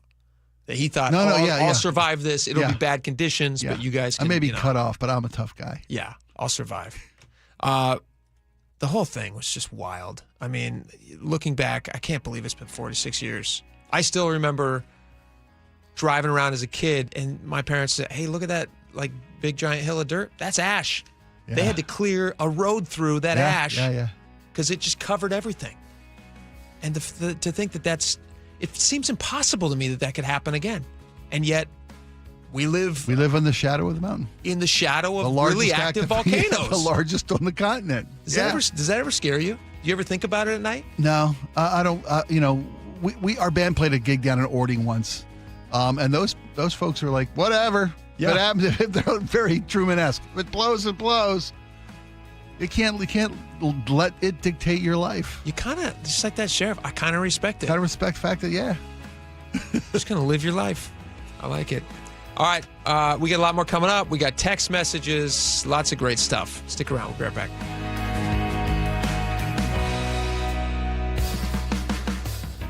The John Curley Show. I have a 1941 Dodge at the front of the house. And there's a nest in there. Wasps. Big nest. Weekdays 3 to 7. I got 2 cans of wasp spray. I put them both on the seat, and I get a .22 rifle. Poof! Giant, cloud of fire and poison, which it did work. It seemed like something that Matt Damon, what's those movies he was in? Born Identity, a Born Identity thing. Watch The John Curley Show live on YouTube. Hey, when was the last time you inspected your crawl space or your attic? What's the last time you went in there just to see what kind of shape they're in? Oh, never? Yeah, same. I don't want to go in there. Most homeowners completely avoid those areas, but it is important to check on them regularly. It's why you call Crawl Pros. They'll come out and go where you don't want to. Hey, it's Mike Salk here. And yes, when Crawl Pros came out to my place, they realized we had a little problem with our insulation. So they've set about fixing it, and they did a great job. But if you've got the same problem, they'll also look to see what kind of energy rebates are available. Right now, local utility companies are incentivizing homeowners to make their home more energy efficient with proper insulation. And some homes qualify for several $1,000s in savings with these utility rebate programs. So don't just assume your crawl space and attic are in great condition. Do what I did. Call Crawl Pros today and schedule a free corner-to-corner inspection and find out if you've got water intrusion, mold, rodent issues, or even damaged insulation. Schedule your crawl space and attic inspection at crawlpros.com. Finding great candidates to hire can be like, well, trying to find a needle in a haystack. Sure, you can post your job to some job board, but then all you can do is hope the right person comes along, which is why you should try ZipRecruiter for free at ZipRecruiter.com/radio. ZipRecruiter doesn't depend on candidates finding you. It finds them for you. Its powerful technology identifies people with the right experience and actively invites them to apply to your job. You get qualified candidates fast. So while other companies might deliver a lot of hay, ZipRecruiter finds you what you're looking for. The needle in the haystack. See why 4 out of 5 employers who post a job on ZipRecruiter get a quality candidate within the first day. ZipRecruiter, the smartest way to hire. And right now, you can try ZipRecruiter for free. That's right, free at ZipRecruiter.com/radio. That's ZipRecruiter.com/radio. ZipRecruiter.com/radio. ZipRecruiter. Guys, tired all the time? Gaining weight? Low drive? These aren't just signs of aging. They could be low testosterone or other underlying issues. This June for Men's Health Month, Revive Men's Health in Washington is helping men take control of their health with a free, comprehensive wellness panel. A $400 value included when starting treatment. Your panel checks key health markers, including testosterone, blood sugar, cholesterol, kidneys, liver, and thyroid, so you can finally understand what your body's been trying to tell you. Since 2011, over 120,000 men have trusted Revive to get real results. More energy, better sleep, improved mood, and confidence that shows. If something feels off, don't wait. Get answers, get a plan, and start feeling better. This offer ends June 30th. Schedule your free, comprehensive wellness panel today. Call 206-529-1111. That's 206-529-1111 or visit ReviveMen'sHealth.com. Progressive knows you could have easily taken the freeway, but you took the scenic route to see a waterfall and an oddly busy boiled peanut stand. Discovering the unexpected is exactly why you bought an RV, so protect it with a bundle from Progressive. Because although you may be 3 hours behind schedule, you're 6 jars of jam richer and possibly enrolled in a butter churning workshop. Switch to Progressive and protect your RV, boat, or motorcycle by bundling with your home and auto insurance. Progressive Casualty Insurance Company affiliates and third-party insurers. Not available in all states or situations. The NBA playoffs are underway, and now you can trade every game on Kalshi. You can also trade on who wins each series, the conference finals, and the championship. San Antonio is currently trading at 19% to win it all, meaning a $100 trade pays out over $500 if they take the title. On Kalshi, you're trading against other people in a live market. No house, no odds makers. And as odds move, you can buy in or out anytime throughout the postseason. For a limited time, download the Kalshi app and use code PASS to get $10 when you trade $10. KALSHI. Kalshi. Trade on anything. They call this one Bill. Whoa, aliens? Am I in a spaceship? Affirmative, Bill. What's with the laser saw? Relax. We are cutting our bill in half. What? An Xfinity mobile transmission says you can cut your bill in half. Oh, your mobile bill, not me, Bill. Ah. Xfinity Mobile also says we can try it free for a year. Free. Yes, with no commitment. Can we put the saw away? I am reluctant. But we will find another being to bisect. That's not sci-fi. It's Xfinity Mobile. Xfinity Internet members cut your mobile bill in half. Plus, try Xfinity Mobile free for a year. No commitment. Learn more at xfinitymobile.com. Xfinity. Imagine that. Restrictions apply. Xfinity Internet required. Savings compares one line of Xfinity Mobile Select to comparable plans from T-Mobile, Verizon, and AT&T as of 3/24/26. Taxes, fees, extra. $30 monthly discount limited to new mobile customers only. After 12 months, regular rates apply. Grainger offers the professional-grade products you need, delivered when and where you need them. Call, click Grainger.com, or just stop by. Grainger. G. Scott here. Safeway wants you to know SunBucks gives qualifying families $120 per child for summer groceries. Some families are signed up automatically. Others need to apply. Find out if you should apply at freesummermeals.org. Around here, we see a lot of people head out. No matter where they're going, we just help make sure they're ready. Before you hit the road, get a pre-trip safety check from Les Schwab Tires. It's free. Plus, this May, save up to $200 on select sets of 4 tires, including all-terrain, highway, all-season, and all-weather. So go ahead. Explore with confidence. Les Schwab Tires. We're here to help you take the long way. Limited time offer while supplies last. See leschwab.com/sale for details. All right, welcome back to the show. We got a lot of text messages. Thank you guys so much for participating. A lot of good responses, a lot of good topics today. Let's just jump right in. Lauren, go for it. On Bothell High School students walking out of school today over the loss of their school resource officer. Kirk from Tacoma says, vote the school board out. Thank goodness students and families are protesting. Hopefully democracy will work and they will reboot the board. Yeah, I mean, I wrote a piece about this. You guys can text. Actually, no, this was not what I wrote the piece about. I also wrote a piece about this on mynorthwest.com, and you guys can go there and you can look. There was a recent survey that was done in the Bothell High School community. Yeah. 77% of students agreed or strongly agreed that a officer program promotes student safety, a school resource officer on campus. 77%. And the school board's response to that was, let's end the program. 4-1. They voted 4-1. What even 3-2? I mean, it doesn't matter what. 4-1. That makes no sense to me. Well, the students walked out today. A couple hundred students walked out today. They've signed a 3,600 signature petition, and they're going to address the state's Superior Court to see about reversing the school board's decision to end this program after 30 years. An officer had been on that campus for 10 years. Yeah, good. 206 says, my kid's high school had an SRO. His memorial service at Eastside Megachurch was overflowing. He was very, very loved and respected. Yeah, absolutely. I think all the expressed concerns and fears by the community about SROs can be dismissed or at least alleviated by actually meeting one and having one on campus. Yeah, which is like SPD Chief Sean Barnes. He was an SRO. Yep. And he talks about that. He says, man, these guys are really vital. You meet kids, you get a chance to be introduced in the community in a way that's not combative in any way. Right. You're a friend. You're somebody they can come to as an advisor. Like this guy, Officer Ware from Bothell PD. All the stories are like, yeah, he was a really nice guy. He used to try to make friends with kids who maybe felt left out or needed a friend. He would always have snacks in his office to make sure that kids who were hungry could stop by and grab a quick snack. I cannot imagine why the school board would want to send him packing, but, you know, I don't have kids in that school district, and I'm happy about it. On the public bathrooms in Pioneer Square, Stephen in Issaquah says, an ID to use the toilet, but no ID to vote. Crazy. That is funny. Thank you, Stephen. Okay. Oh, Spike, you read this one. Okay. Moondog A says, can you guys go number 2 in under 10 minutes? Under 10 minutes? What is 10 minutes. There's 10 minute time. In 10 minutes of the publicly funded public restroom in Pioneer Square, unlocks door unlocks and opens in 10 minutes. How do they get away with that? What if somebody's having a emergency in there? Well, then they probably need help. I think it's I hope they don't wait 10. I think 3 is the limit. I think you do a lot of 10 minutes sounds like a short time. I feel like 15. would just be a little more reasonable. A little more reasonable. I think I'm sticking with 3. Listen, as a dad who finds a lot of solace in the bathroom, much to my wife's chagrin. You're not going to Pioneer Square. I wouldn't go downtown to do it. The guy selling a Sunday paper outside. That's true. Yeah. All right. 10 minutes. That seems short. I agree with you, Laura. That seems short. Read that way, Laura. That's funny. Good judgment. Good job. Yeah.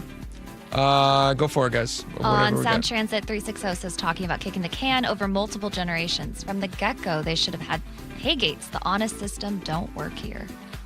Well, they should try to recoup as much, obviously, from ticket sales as they can. They claim that that's not possible because we don't have an elevated system and that people can just walk on. It's an honor system for a city that has no honor. Doug in Mount Vernon says they can add a tip line for the Orca card renewal and pay kiosks at terminals. If this trip is worth an extra 15, 20, 25%. Interesting. All right, Jamestown in Eastlake says, you have every right to be frustrated over a project that has been long overdue for the region. It was still not managed well enough to account for overflow growth of population, etc. But we need public transportation. Doesn't matter how you look at it. I'm not saying to don't have public transportation. I'm just saying that there is a certain cost at which it's not really feasible. And this would seem to me to be that cost.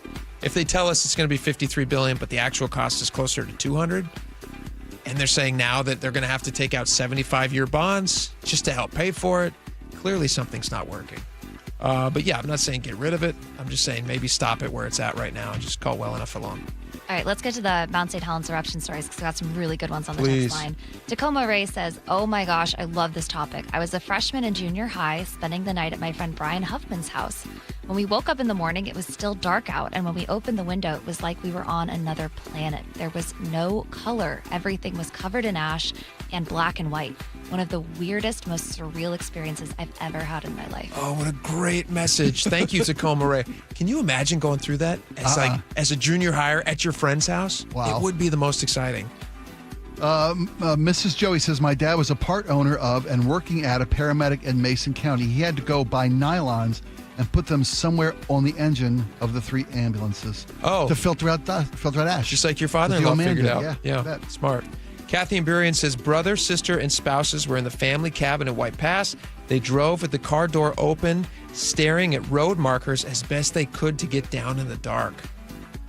I mean, I can't even fathom. I've driven in like snow whiteouts before, like blizzard conditions. But to think about that being daytime because a mountain has just erupted is pretty crazy. All right, go for it, Laura. From the 253, they sent in a picture of Mount St. Helens. The Saturday after the May 18th eruption, we rented an airplane from a Cessna flying school in North Idaho and flew over to see it. Wow. Put it on our live stream now. Oh, wow. This is just days after?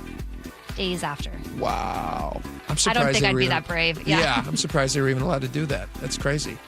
206 says, my folks were visiting me when I lived in Bothell. They left early in the morning and were past the Tolt River Bridge about an hour before the flooding came down. Whoa. It was not until they got home in Eureka, California that night listening to the news that they heard about the blowout.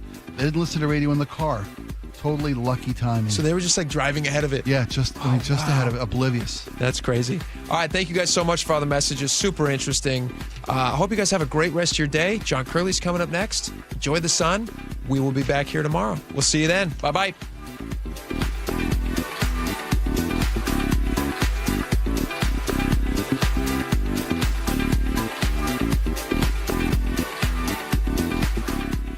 Choke Points with Chris Sullivan, presented by Carter Subaru.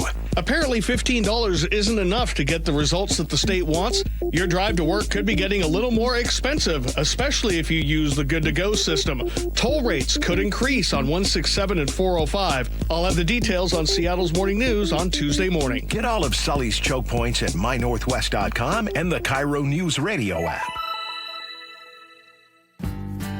Progressive knows you could have easily taken the freeway, but you took the scenic route to see a waterfall and an oddly busy boiled peanut stand. Discovering the unexpected is exactly why you bought an RV, so protect it with a bundle from Progressive. Because although you may be 3 hours behind schedule, you're 6 jars of jam richer and possibly enrolled in a butter-churning workshop. Switch to Progressive and protect your RV, boat, or motorcycle by bundling with your home or auto insurance. Progressive Casualty Insurance Company affiliates and third-party insurers. Not available in all states or situations.